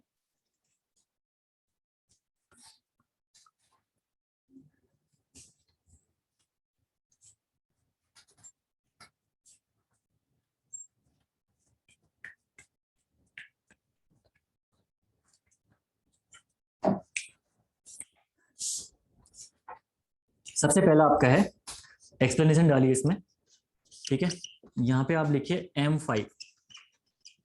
M5 और M5 में ये M क्या है, 5 क्या है, ये चीजें पूछते हैं ना आप, क्या है इसमें डिस्कशन, अब क्या पूछते थे क्वेश्चन, इनका यूज देखिए। जनरली आपका देखिए प्लेन सीमेंट कंक्रीट का तो आपने यूज कर दिया वहां पे, मतलब जहां पे आपका रिक्वायरमेंट है, जहां पे स्ट्रेंथ की एकदम ही रिक्वायरमेंट कम है। ठीक है, मतलब बिल्कुल ही स्ट्रेंथ नहीं चाहिए, जैसे फिलिंग का वर्क है। ठीक है, फिलिंग में आपको स्ट्रेंथ नहीं चाहिए ना, ऑब्वियसली बात है, फिलिंग ही करना है, तो वहां पे हम लोग ऐसा ग्रेड यूज करेंगे जहां पे आपको सीमेंट कम लगे और आपका क्या जो सैंड और एग्रीगेट का प्रपोजन है वो ज्यादा रहे, ठीक है ना। तो जहां स्ट्रेंथ की रिक्वायरमेंट बिल्कुल ही एकदम डाउन है, वहां पे हम लोग यूज करते हैं M7.5, M5 और M10, ठीक है ना। तो मैं सोचा कि आप लोग पूछ रहे हो कि M5 में आपका ये M क्या है, 5 क्या है, ठीक है। तो देखिए M5 आपका सबके लिए सेम होगा, ठीक है, एक्सप्लेनेशन ये M5 में एक बेसिक एग्जांपल लेके चल रहा हूँ, M7.5, 10, 15, 20 जो भी चीजें M आएगा जहां पे उसके लिए सेम एक्सप्लेनेशन रहेगा। यहाँ पे देखिए जो M5 है, M रेफर करता है यहाँ पे मिक्सिंग को, M रेफर किसको करता है, मिक्सिंग को, दिस रिफर्स टू मिक्सिंग, और जो 5 होता है वो रेफर करता है आपका इसके करेक्टरिस्टिक स्ट्रेंथ को। अभी करेक्टरिस्टिक स्ट्रेंथ क्या होती है हम डिस्कस करेंगे थोड़ी देर में, ठीक है। 5 रेफर करता है आपका करेक्टरिस्टिक स्ट्रेंथ को, करेक्टरिस्टिक स्ट्रेंथ को, और इसको हम लोग बोलते हैं फेलियर स्ट्रेंथ भी बोलते हैं, फेलियर स्ट्रेंथ इन न्यूटन पर एमएम स्क्वायर, इन न्यूटन पर एमएम स्क्वायर। तो कहीं पे भी अगर आपको M5 दिया हुआ है तो आपसे अगर पूछे उसकी फेलियर स्ट्रेंथ कितनी है या करेक्टरिस्टिक स्ट्रेंथ कितनी है, तो कितनी है 5 न्यूटन पर एमएम स्क्वायर, ठीक है। तो M5 से बना हुआ क्यूब आपका 5 न्यूटन पर एमएम स्क्वायर से ऊपर का लोड झेल नहीं पाएगा, स्ट्रेस, ठीक है, उसके ऊपर का स्ट्रेस आपका रेजिस्ट नहीं कर पाएगा, ये चीज आपको ध्यान रखनी है, ठीक है। ये तो हो गया आपका करेक्टरिस्टिक स्ट्रेंथ और फेलियर स्ट्रेंथ इन न्यूटन पर एमएम स्क्वायर, यूनिट भी आपको ध्यान रखनी है क्योंकि काम आती है, ठीक है ना। M इक्वल टू ये। अब देखिए मिक्सिंग आपकी कितने टाइप की होती है, मिक्सिंग 2 टाइप की होती है जनरली, ठीक है। एक होती है आपकी, ये भी कंक्रीट टेक्नोलॉजी में पढ़ोगे आप, थोड़ा सा हम डिस्कस करते हैं इसको। एक है आपका नॉमिनल मिक्स, एक है आपका नॉमिनल मिक्स, और दूसरा क्या है आपका डिजाइन मिक्स, ठीक है। एक तो आपका नॉमिनल मिक्स है, दूसरा आपका डिजाइन मिक्स है। मिक्सिंग में 2 टाइप से आप सारे कंपोनेंट, जो 4 कंपोनेंट है उनको आप मिक्स कर सकते हो, ठीक है ना। नॉमिनल मिक्सिंग की अगर हम बात करें तो यहाँ पे जो प्रोपोजन्स होते हैं वो प्री डिफाइंड होते हैं, ठीक है।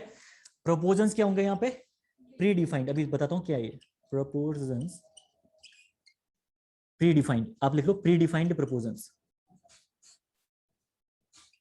यहाँ पे जो प्रोपोजन्स होंगे वो पहले से डिफाइंड होंगे, आपको पहले से प्रोपोजन दिया होगा कि कितना आपको सीमेंट यूज करना है, कितना आपको सैंड यूज करना है और कितना आपको एग्रीगेट यूज करना है। अगर मैं बात करूं M5 की, तो M5 के केस में जो इसके प्रोपोजन होते हैं वो होते हैं 1:5:10, 1:5:10 होता है M5 के केस में क्या प्रोपोजन। यानी इसका मतलब क्या है, जो पहला यहाँ पे कंपाउंड है जो 1 दिया हुआ है, this refer to the cement, cement का आपका 1 कट्टा लग रहा है सीमेंट।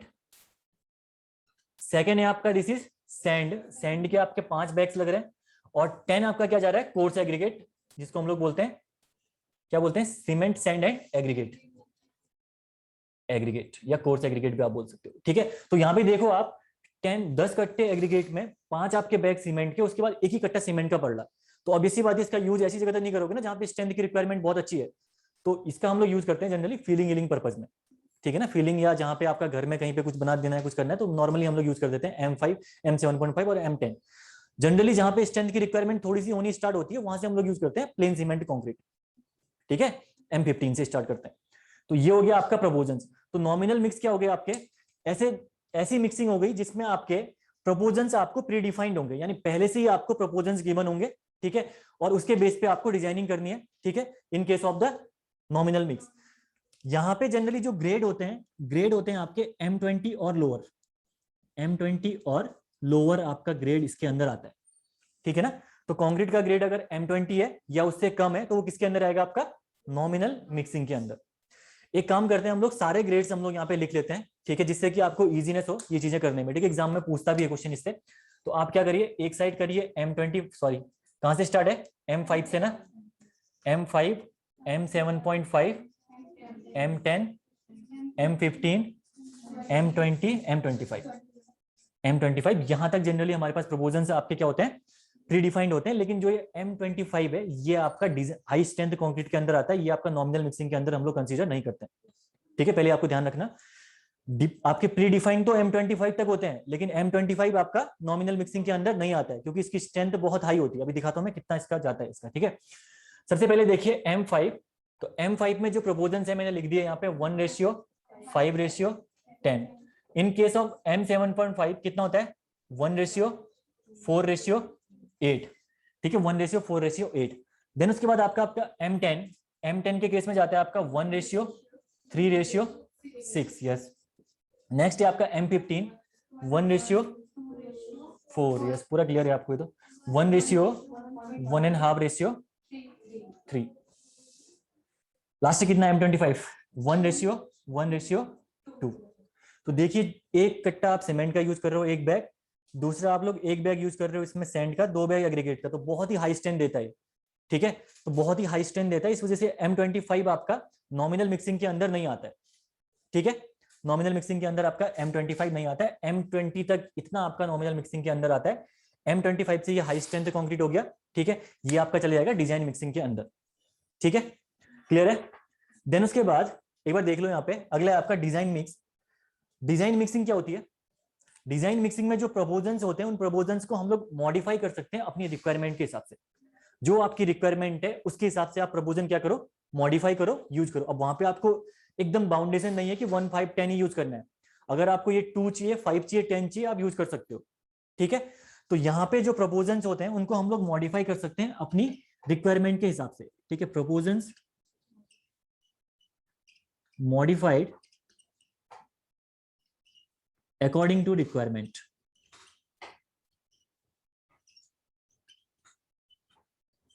अकॉर्डिंग टू रिक्वायरमेंट, ठीक है। Proposals modified according to requirement.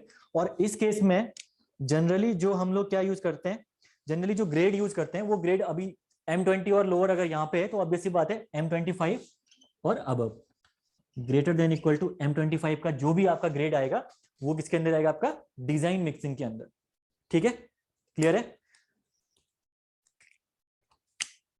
लिख लीजिए इसको।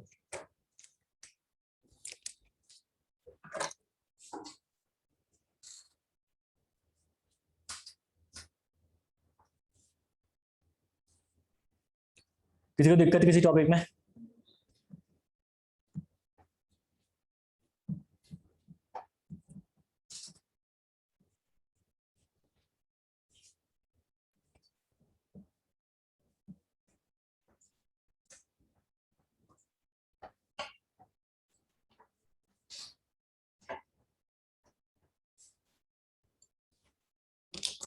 इससे न्यूमेरिकल बनते हैं एग्जाम में ना, BM में अभी पढ़ोगे आप इसको, मैंने यहाँ पे प्रोपोजन तो करा दिया, आप वहां पे प्रोपोजन पढ़ोगे, न्यूमेरिकल बनते हैं इससे एग्जाम में। आजकल प्रोपोजन तो अब कम ही पूछ रहा वैसे, क्योंकि लेवल एग्जाम का बढ़ ही गया हर जगह। SSC JEE का एग्जाम दोगे तो वहां पे प्रोपोजन तो शायद ही पूछेगा, वो पूछ दिया तो गलती से किस्मत ही अच्छी होगी आप लोगों की, ठीक है। मतलब JEE के स्टेट एग्जाम में पूछता है भाई, याद, ऐसा नहीं कि बिना याद करे चले जाओ। स्टेट JEE के जो एग्जाम होंगे वहां पे ये प्रपोजन भी पूछता है। लेकिन SSC JEE में अब लेवल बढ़ गया ना आजकल, एग्जाम का लेवल, ऑब्वियसली बात है, तो वहां पे क्या करता है वो आपसे पूछ देगा, ये प्रपोजन आपको दे देगा, वो बोलेगा कि कितना इसमें सैंड की रिक्वायरमेंट है, कितनी इसमें एग्रीगेट की रिक्वायरमेंट है, कितनी इसमें सीमेंट की रिक्वायरमेंट है, ये पूछ देगा आपसे एग्जाम में, ठीक है। तो उसके लिए आपको ये कभी कभी वो पूछ ये भी नहीं देता आपको, ये बोलेगा ये M5 बोलेगा सीधे, M5 दे देगा, तो उसका प्रपोजन याद होना चाहिए आपको खुद फिर क्वेश्चन निकालने के लिए, है ना। तो इसीलिए आपको ये चीजें ध्यान रखनी है। बाकी स्टेट JEE में तो पूछता है भाई, स्टेट JEE में कभी उत्तराखंड का एग्जाम हो जाएगा या कहीं और का एग्जाम दोगे यूपी का, तो वहां पे तो डायरेक्टली ये भी पूछ देगा M10 के लिए आपका कितना ग्रेड रहता है, ठीक है ना, क्या आपका प्रपोजन रहते हैं, ये पूछ देगा। इवन ये तो छोड़ो, ये भी पूछता है वो कि ये 1 किसको रेफर करता है, ये 3 किसको रेफर करता है, ये 6 किसको रेफर करता है, इतना ही पूछ देता है क्वेश्चन। तो JEE के जो एग्जाम के लेवल आपके यहाँ के रहते हैं, थोड़ा सा डाउन रहता है लेवल, तो उसमें एग्जाम काफी बेसिक क्वेश्चन भी पूछ देता है। तो जितना बेसिक क्वेश्चन हो उतना आप छोड़ के नहीं जाना कि अरे यार ये तो कुछ ही नहीं है, पता चल रहा है आ गया एग्जाम में वही, और लास्ट में 1 नंबर से सिलेक्शन रुकेगा तो फिर प्रॉब्लम में फंसोगे, ठीक है ना। तो प्रॉपर वे में आपको तैयारी करके जानी है एग्जाम में, क्लियर है इतना, सबने कर दिया है। नेक्स्ट इसके बाद आप हेडिंग डालिए कैरेक्टरिस्टिक स्ट्रेंथ, ये हेडिंग डाल दीजिए, कैरेक्टरिस्टिक स्ट्रेंथ आप लोग हेडिंग डालिए। इसके बारे में थोड़ा सा डिस्कस करते हैं कैरेक्टरिस्टिक स्ट्रेंथ के बारे में। पहले इसकी डेफिनेशन लिखिए, फिर उसके बाद लिखते हैं कैरेक्टरिस्टिक स्ट्रेंथ लिखना, और ब्रैकेट में आप लिख देना FCK, F_CK। इसको रिप्रेजेंट करने का तरीका है FCK।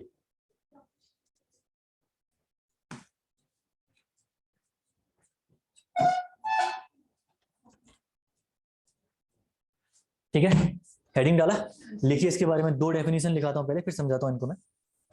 लिखना पहले, the value of strength, the value of strength below which below which not more than 5% of test results, below which not more than 5% of test results, not more than 5% of test results are expected to fall, not more than 5% of test results are expected to fall, is called characteristic strength of concrete. एक definition होगी, दोबारा repeat करो.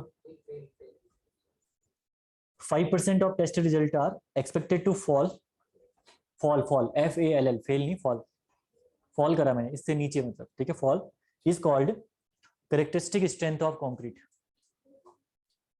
यहाँ पे Hindi medium से बैठे, हिंदी आप लोग हिंदी मीडियम वाले हो, दिक्कत तो नहीं हो रही इंग्लिश में? वहां पे आप लोग हिंदी में, पूरा हिंदी में पढ़ा आपने, पॉलिटेक्निक इंग्लिश में पढ़ा था, तब तो फिर तो ठीक है. हिंदी में पढ़ा होता तो फिर दिक्कत आ सकती थी ना. ठीक है, ये तो हो गया आपका पहला. सेकेंड लिखिए, अगली डेफिनेशन लिखिए, अगली डेफिनेशन लिखिए इसमें. कॉम्प्रेसिव स्ट्रेंथ, नेक्स्ट डेफिनेशन लिखिए, कॉम्प्रेसिव स्ट्रेंथ, ब्रैकेट में लिखना failure strength,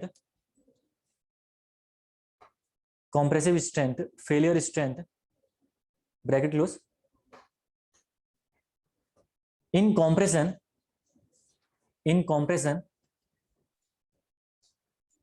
compression at 28 days, in compression at 28 days,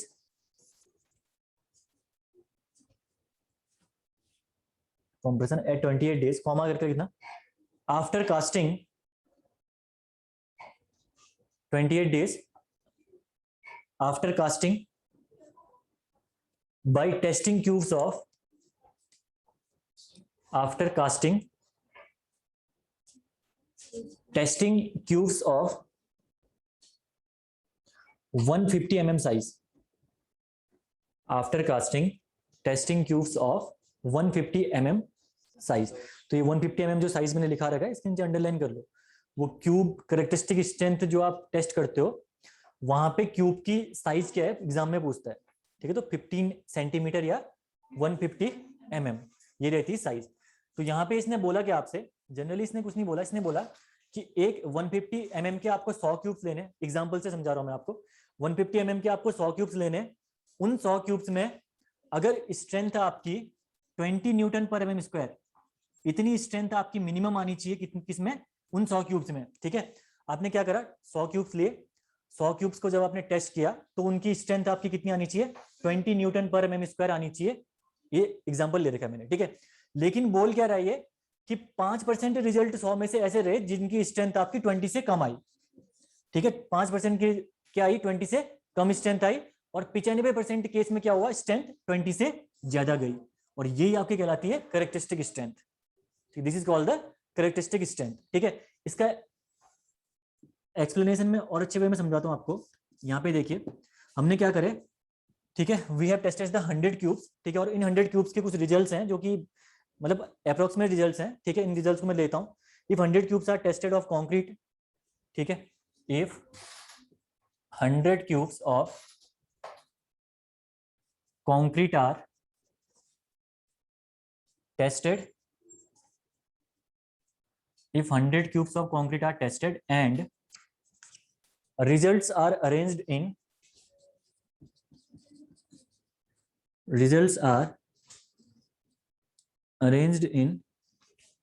increasing order,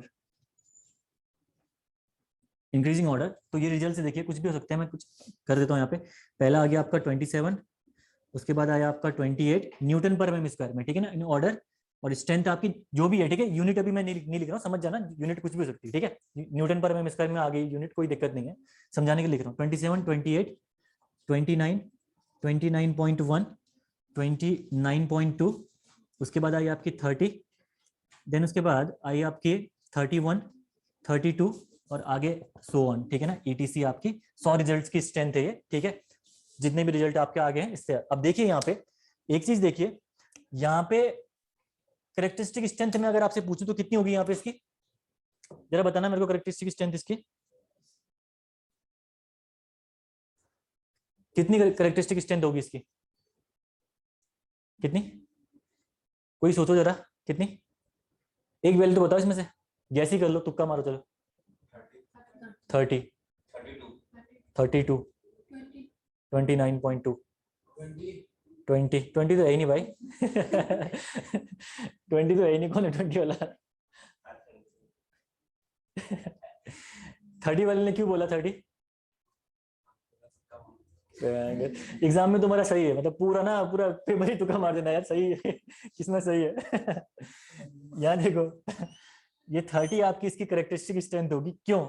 आप देखिए यहाँ पे 30 से नीचे सिर्फ और सिर्फ 5 रिजल्ट है, 1 2 3 4 5, और बाकी 95% जो रिजल्ट है वो 30 से ऊपर है, ठीक है। यानी ये कहना क्या चाह रहा, 5 क्यूब 100 में से सिर्फ और सिर्फ 30 से नीचे फेल हुए हैं, उसके अलावा 95 क्यूब्स आपके 30 से ज्यादा की स्ट्रेंथ में फेल हुए हैं।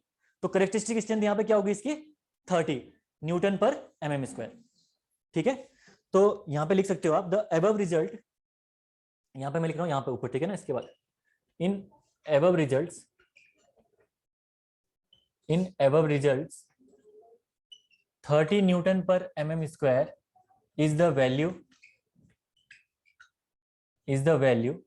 ठीक है। 30 न्यूटन पर mm square is the value जिसमें आपके 5% of test results are 5% of test result are less than 30 newton पर mm स्क्वायर, और 95% of test results are more than 30 Newton per mm square. So in that case, characteristic strength will be 30 Newton per mm square. So characteristic strength equal to 30, unit में ले रहा हूं Newton पर mm square ही ले रहा हूं, ठीक है ना। 30 न्यूटन पर mm स्क्वायर। क्लियर है ये चीज? करेक्टरिस्टिक स्ट्रेंथ समझ में आई? तो करेक्टरिस्टिक स्ट्रेंथ आपकी है क्या एक्चुअल में, ये आपकी हमारे कोड के अकॉर्डिंग फेलियर स्ट्रेंथ है, ठीक है। कभी भी अगर आप, जैसे कोड ने आपसे बोल दिया कहीं पे, अगर क्वेश्चन आया आपका, क्वेश्चन में उसने बोला आपसे कि M20 का ग्रेड कॉन्क्रीट यूज करिए, आप बोल दिया, तो कभी भी आप हमेशा फेलियर कहां पे मानोगे, यहाँ पे आप 20 न्यूटन पर mm स्क्वायर में। तो कंक्रीट का फेलियर पॉइंट आपको मिल गया, डिजाइनिंग में आप यूज कर सकते हो इसका, है ना। तो अगर M20 कंक्रीट यूज कर रखी होगी तो आपका 20 न्यूटन पर mm स्क्वायर में उसमें फेलियर अकर कर जाएगा, यानी इसमें आप 21 न्यूटन पर mm स्क्वायर का लोड नहीं लगाओगे, ठीक है।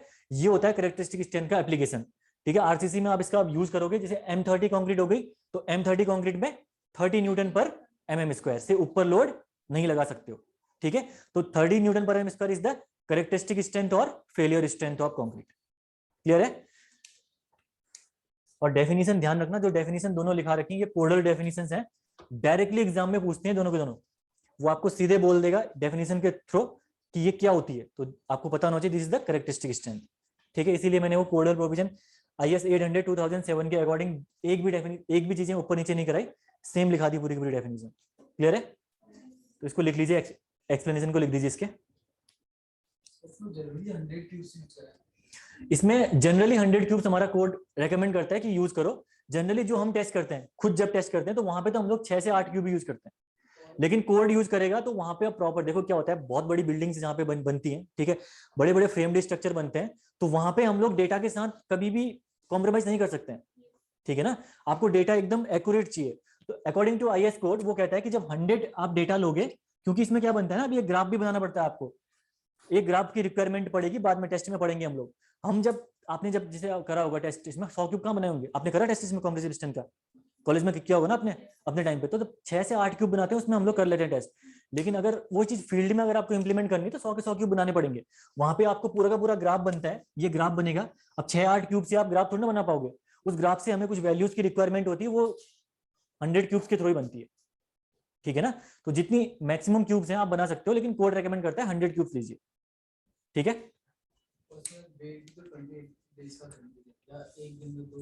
अभी वो बताऊंगा ना, वो अभी टॉपिक आया ही नहीं है। 7 डेज में एक टेस्ट करते हैं, फिर 28 डेज में टेस्ट करते हैं। 14 नहीं, 7 और 28 डेज, 7 दिन में करते हैं और 28 दिन में करते हैं। तो 28 दिन में आपकी करेक्टरिस्टिक स्ट्रेंथ निकल के आ जाती है। यहाँ पे मैंने एक चीज लिखानी भूल गया, 28 डेज। एक काम करना, करेक्टरिस्टिक स्ट्रेंथ और फेलियर स्ट्रेंथ इन न्यूटन पर एमएम स्क्वायर, ठीक है, इसके नीचे ही लिख देना इन 28 डेज, इन 28 डेज।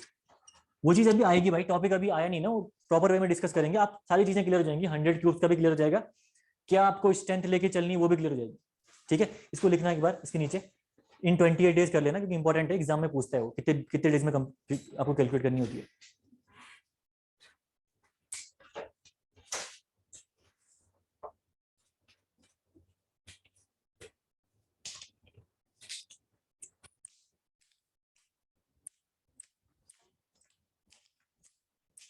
जब टेस्ट ऑन कंक्रीट पढ़ोगे ना, उस टाइम पे मैं बताऊंगा इस चीज का कि 100 क्यूब से कैसा ग्राफ बनेगा। वो पूरा इंपेरिकल ग्राफ है, वो आपको बता रखा है IS 800 ने, आप ये नहीं बता पाओगे वो आया कैसे, वो पूरा एक्सपेरिमेंटल रिजल्ट है।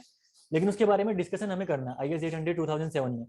तब हम लोग डिस्कस करेंगे कि 100 क्यूब से कैसा ग्राफ बनता है, क्या हमें टारगेट स्ट्रेंथ लेनी है। कभी भी देखो, जब आपका स्ट्रक्चर डिजाइन होता है तो किसी टारगेट के लिए डिजाइन होता है, ठीक है।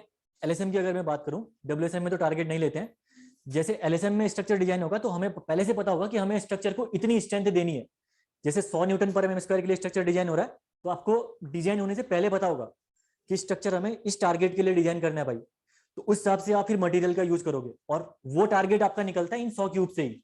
अगर ये 100 क्यूब आप टेस्ट नहीं करोगे तो वो टारगेट ही नहीं निकाल पाओगे आप, ठीक है। अगर टारगेट ही गलत हो गया, बाई चांस आपने 50 क्यूब यूज कर दिए, 40 क्यूब यूज कर दिए, टारगेट आपने अच्छा खासा आ गया 100 न्यूटन पर एमएम स्क्वायर का, ठीक है, और लोडिंग आपकी उससे ज्यादा चलेगी, तो स्ट्रक्चर तो गया काम से। तभी एकदम एक्यूरेसी की जो रिक्वायरमेंट होती है वो काफी एक्यूरेट होना चाहिए आपका जो भी टारगेट निकल के आ रहा है, ठीक है ना। तभी हम लोग यूज करते हैं 100 क्यूब्स, हम मैक्सिमम क्यूब्स यूज करते हैं इस वजह से, ठीक है। तो ये तो हो गया आपका करेक्टरिस्टिक स्ट्रेंथ के बारे में। किसी को दिक्कत है तो बताओ, इसमें क्लियर है। चलो उसके बाद नेक्स्ट आप हेडिंग डालिए, अगली हेडिंग डालिए कवर। ये सब चीजें बेसिक चल रही है, बहुत ही बेसिक चीजें, ठीक है। ये सब यूज होंगी आपकी WSM की डिजाइनिंग पे, तो यहीं से आप क्लियर करके चलना है सारी चीजें।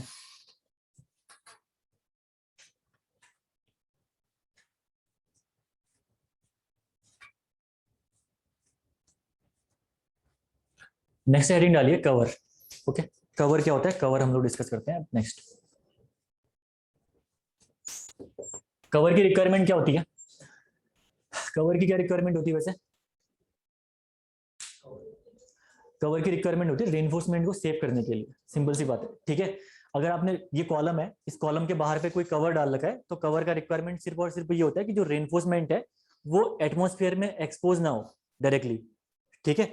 अगर आपने कवर को सेव कर रखा है तो आप उसको कोरोजन से बचा सकते हो, अदर इन्वायरमेंटल इफेक्ट जो डायरेक्टली अप्लाई होते हैं उनसे बचा सकते हो, ठीक है। तो कवर आपका नेसेसिटी है कहीं पे भी। तो कवर होता क्या है, देखिए कवर दो टाइप का होता है। पहला होता है आपका नॉमिनल कवर, दूसरा होता है आपका इफेक्टिव कवर, ठीक है। यहां पे लिखिए पहला कवर आप nominal cover, nominal cover, nominal cover, ठीक है। नॉमिनल कवर के बारे में डिस्कस करते हैं हम लोग कि नॉमिनल कवर आपका होता क्या है, ठीक है। सबसे पहले मैं क्या ले रहा हूं, 4 लॉन्गिट्यूडिनल बार्स ले रहा हूं। यहाँ पे देखिए मैं टॉप व्यू से देख रहा हूँ बार सारी। अगर एक कॉलम है, एक कॉलम में आप बार कैसे प्लेस करते हो, ये आप बार प्लेस करोगे ना कॉलम में, लॉन्गिट्यूडिनल बार्स ये प्लेस करोगे, और जो लॉन्गिट्यूडिनल बार्स को जब आप क्या करोगे, टॉप व्यू से देखोगे नहीं, आप इनको स्टिरअप जब यूज करोगे तो स्टिरअप कैसे यूज करोगे, सर्कुलर में, ठीक है। बकलिंग को रोकने के लिए बार्स के लिए स्टिरअप्स यूज करते हैं ना, सब सर्कुलर में यूज करेंगे। तो मैं टॉप व्यू से देखूंगा तो ऑब्वियस सी बात है डॉट डॉट दिखेंगे मेरे को, क्या ये रेनफोर्समेंट, स्टिरअप्स नहीं रेनफोर्समेंट, ठीक है। मेन रेनफोर्समेंट जो आप डालोगे डॉट डॉट दिखेंगे आप, स्टिरअप्स आपके ऑब्वियस सी बात है टॉप व्यू से देखोगे तो यही दिखेगा स्टिरअप्स, ये स्टिरअप्स आपका दिख गया टॉप व्यू से, ठीक है। ये डायग्राम अच्छे से बना लेना आप लोग, ये बन गया स्टिरअप्स, ठीक है। अब देखिए हमें क्या करना है, रेनफोर्समेंट को ऐसे ही नहीं छोड़ना है, ये तो रेनफोर्समेंट होगी, इस रेनफोर्समेंट को हमको ऐसे ही छोड़ना नहीं है, इसके बाहर हमें क्या करना है, कवर प्रोवाइड कराना है, ताकि आपकी ये रेनफोर्समेंट कोरोजन से सेफ हो या इन्वायरमेंटल इफेक्ट से सेफ रहे। तो हम लोग क्या कर रहे हैं, एक कवर प्रोवाइड कर रहे हैं कंक्रीट का इसके बाहर साइड, एक कंक्रीट का कवर इसके बाहर साइड हम लोग प्रोवाइड कर रहे हैं, ये हमने प्रोवाइड कर दिया कंक्रीट का कवर, ठीक है। तो जो नॉमिनल कवर होता है आपका, नॉमिनल कवर क्या होता है, नॉमिनल कवर होता है आपका जो ये रेनफोर्समेंट है, जो ये स्टिरअप्स आपने प्रोवाइड कर रखे हैं, इनके आउटर मोस्ट पॉइंट से आउटर मोस्ट डिस्टेंस जो होगी यहाँ कंक्रीट की, ये डिस्टेंस कहलाती है आपकी nominal cover. Nominal cover, this is called the nominal cover. ठीक है, नॉमिनल कवर आपकी ये होती है। अगर इसको डेफिनेशन वाइज समझोगे तो लिखा है इसमें cover provided from the outer most layer of the reinforcement. ठीक है, आप इसको लिख सकते हो cover provided from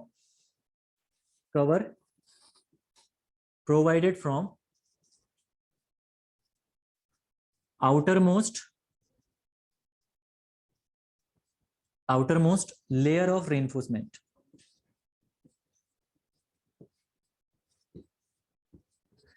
cover provided from outermost layer of reinforcement। ठीक है ना, तो जो भी reinforcement आपकी दिख रही है आपको, उसके outermost साइड से अगर आप जो कवर प्रोवाइड करोगे कंक्रीट का, ये कंक्रीट का कवर जो आपने प्रोवाइड कर रखा है, इसको हम लोग बोलेंगे नॉमिनल कवर। क्लियर है सबको? नॉमिनल कवर क्लियर है? नेक्स्ट है आपका इफेक्टिव कवर। इसके बाद दो टाइप के कवर ही आप यूज करते हो मेनली। नेक्स्ट टाइप का कवर है आपका इफेक्टिव कवर।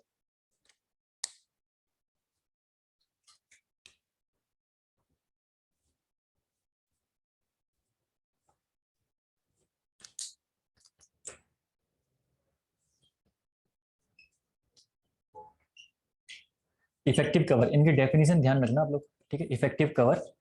ठीक है, कंफ्यूजन मत रहना कि कौन सा क्या रहता है। This is nominal cover. Next we discuss effective cover. तो इफेक्टिव कवर देखिए, इफेक्टिव कवर में क्या करना है आपको, ये आपने कंक्रीट का सेम चीज वही है, रेनफोर्समेंट को बचा रहे हैं तो कंक्रीट का आपने ये कवर प्रोवाइड कर दिया यहाँ पे।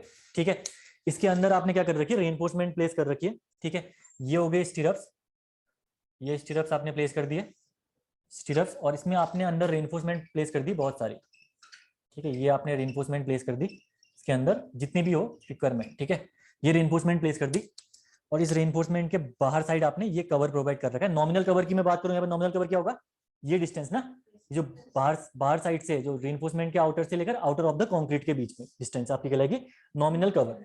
लेकिन अगर मैं बात करूं इफेक्टिव कवर की, तो इफेक्टिव कवर के लिए आपको सबसे पहले क्या करना है, सबसे पहले इस केस में आपको क्या करना है, सेंटर ऑफ ग्रेविटी निकालनी है इन रेनफोर्समेंट की, मेन रेनफोर्समेंट की, स्टिरप्स को नहीं, स्टिरप्स की नहीं, सिर्फ और सिर्फ जो लॉन्गिट्यूडिनल बड़ी रेनफोर्समेंट है, मेन रेनफोर्समेंट, उनकी आपको सेंटर ऑफ ग्रेविटी निकालनी है। तो लेट अस कंसीडर इनकी सेंटर ऑफ ग्रेविटी आपकी यहां पे निकल के आई, centre of gravity let us consider सारे रेनफोर्समेंट की यहां पे निकल के आई, यहां पे, यहां से जो outer face of the concrete की डिस्टेंस होगी ये कहलाएगी आपकी इफेक्टिव कवर। क्लियर है? तो centre of gravity of the reinforcement, main reinforcement to the outer face of the concrete is called the effective cover. Clear है? नॉमिनल कवर में outermost side से डिस्टेंस ले रहे थे, और इफेक्टिव कवर में हम लोग centre of gravity of main reinforcement से outer face of the concrete. Clear है ना? This is called the effective cover. तो इसकी डेफिनेशन भी लिख लेते हैं, पहले आप लोग ये बना लीजिए, फिर इफेक्टिव कवर की लिखा देता हूं।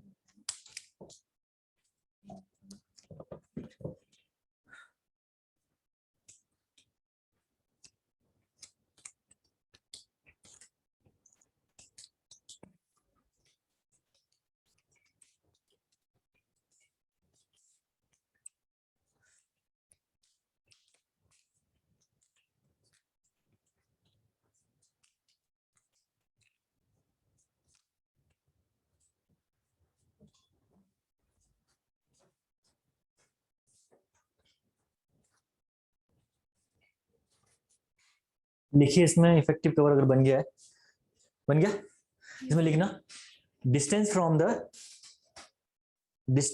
The outer face of the concrete, distance from the outer face of the concrete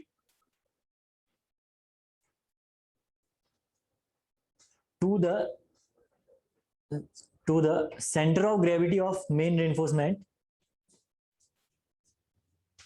to the center of gravity of main reinforcement is called effective cover, is called effective cover। Effective cover, ठीक है, clear है? ठीक है, last चीज एक थोड़ा सा देख लेते हैं यहाँ पे हम लोग, जो नॉर्मल हम लोग जो हम डिजाइनिंग में बीम यूज करेंगे उसके रिस्पेक्ट में समझते हैं एक बार। ठीक है ना, क्या क्या चीजें क्या क्या होती हैं। यहाँ देखिए, जब हम बीम डिजाइन करेंगे डब्ल्यूएसएम में, तो हम बीम बनाएंगे कुछ ऐसे अपनी डिजाइनिंग के लिए। ठीक है, ये न्यूट्रल एक्सिस होगी इस बीम की, और न्यूट्रल एक्सिस से ऊपर क्या रहता है, कॉम्प्रेशन, नीचे टेंशन। तो रेनफोर्समेंट में कहाँ यूज करूंगा, बॉटम पे, ऑब्वियस सी बात है। मैंने रेनफोर्समेंट यूज कर दी यहाँ बॉटम पे, ये मैंने रेनफोर्समेंट यूज कर दी बॉटम पे, ठीक है। अब इस केस में यहाँ पे स्टिरअप्स तो दिख नहीं रहे, ठीक है, लेकिन मैं यहाँ से आपसे बोलूं कि इफेक्टिव कवर और नॉमिनल कवर बताओ, बोलो, बता दोगे आप मेरे को, इजिली बता दोगे ना आप। अगर मैं आपसे बोलूं इफेक्टिव कवर बताइए, तो क्या होगा, centre of gravity of reinforcement, यानी जो रेनफोर्समेंट है इनके सेंट्रॉइड से, ठीक है, कंक्रीट के आउटर मोस्ट पॉइंट की डिस्टेंस आपकी क्या क्या कहलाएगी, effective cover. This is effective cover. और नॉमिनल कवर की मैं बात करूं तो नॉमिनल कवर क्या होगा, जो रेनफोर्समेंट का ये आउटर मोस्ट पार्ट है उससे लेकर आउटर मोस्ट पॉइंट की डिस्टेंस कवर, जो कंक्रीट के आउटर मोस्ट पॉइंट की distance, this is called the nominal cover, this is called the nominal cover. और एक चीज और होती है, इफेक्टिव डेप्थ। इफेक्टिव डेप्थ सुना होगा ना आपने नाम, इफेक्टिव डेप्थ क्या होती है, दिस इज द, देखिए ध्यान से सुनना, इफेक्टिव डेप्थ होती है आपकी जो कॉम्प्रेशन का आउटर मोस्ट फाइबर है ना, ये कॉम्प्रेशन का आउटर मोस्ट पॉइंट है, यहां से डिस्टेंस आप निकालोगे कहां की, सेंट्रॉइड ऑफ द रेनफोर्समेंट की, ठीक है। तो distance from the outermost point of the compression point, sorry, distance from the outermost fibre of the compression to the centre of gravity of the reinforcement, ये कहलाएगी आपकी effective depth. This is called the effective depth D, ठीक है। तो एक बार इस diagram को बना लीजिए, जिससे कि आने वाले टाइम पे जब हम ये डायग्राम का यूज करें तो आपको कौन सा चीज क्या है कहीं पे प्रॉब्लम ना आए, ठीक है। क्लियर है भी तो नहीं होगा किसी को, कॉलेज में आधा घंटे बैठने की आदत है कई लोगों को यहाँ 2 घंटे बैठ गए तो वो भाई को हैवी हो गया जैसे लग रहा है पीछे 5 घंटे बैठते हैं। कहाँ पे 5 घंटे कौन पढ़ा गया इतना तुमको, 5 घंटे बताओ पहले सुबह से शाम तक बैठते हो, तब तो फिर कैपेसिटी अच्छी है, फिर कभी क्लास खींचनी पड़े तो कोई दिक्कत नहीं है, तो ठीक है, तुमने अच्छा बताया ये चीज ना मैं, हम सोचते हैं ना कि जैसे क्लास कभी खींचनी पड़ जाए तो बच्चों को प्रॉब्लम आएगी, ये होगी ना। अब तुमने खुद ही बोल दिया 5 घंटे बैठे हैं, तो नेक्स्ट टाइम अब 6 घंटे भी बैठेंगे तो 1 घंटा तो एक्स्ट्रा झेल ही लोगे, 5 घंटे की तो आदत है तुम्हारी, है ना, वही तो कह रहा हूँ सही है। लंच के बाद ही क्लास रखूंगा सीधे ना, लंच की रिक्वायरमेंट पड़ेगी नहीं।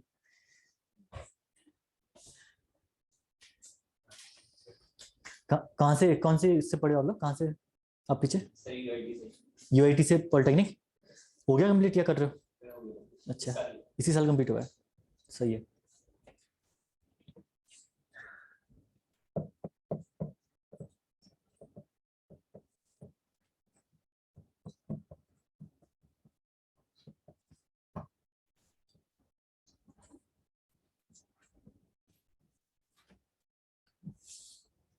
ठीक है, समझ में आ रहा है।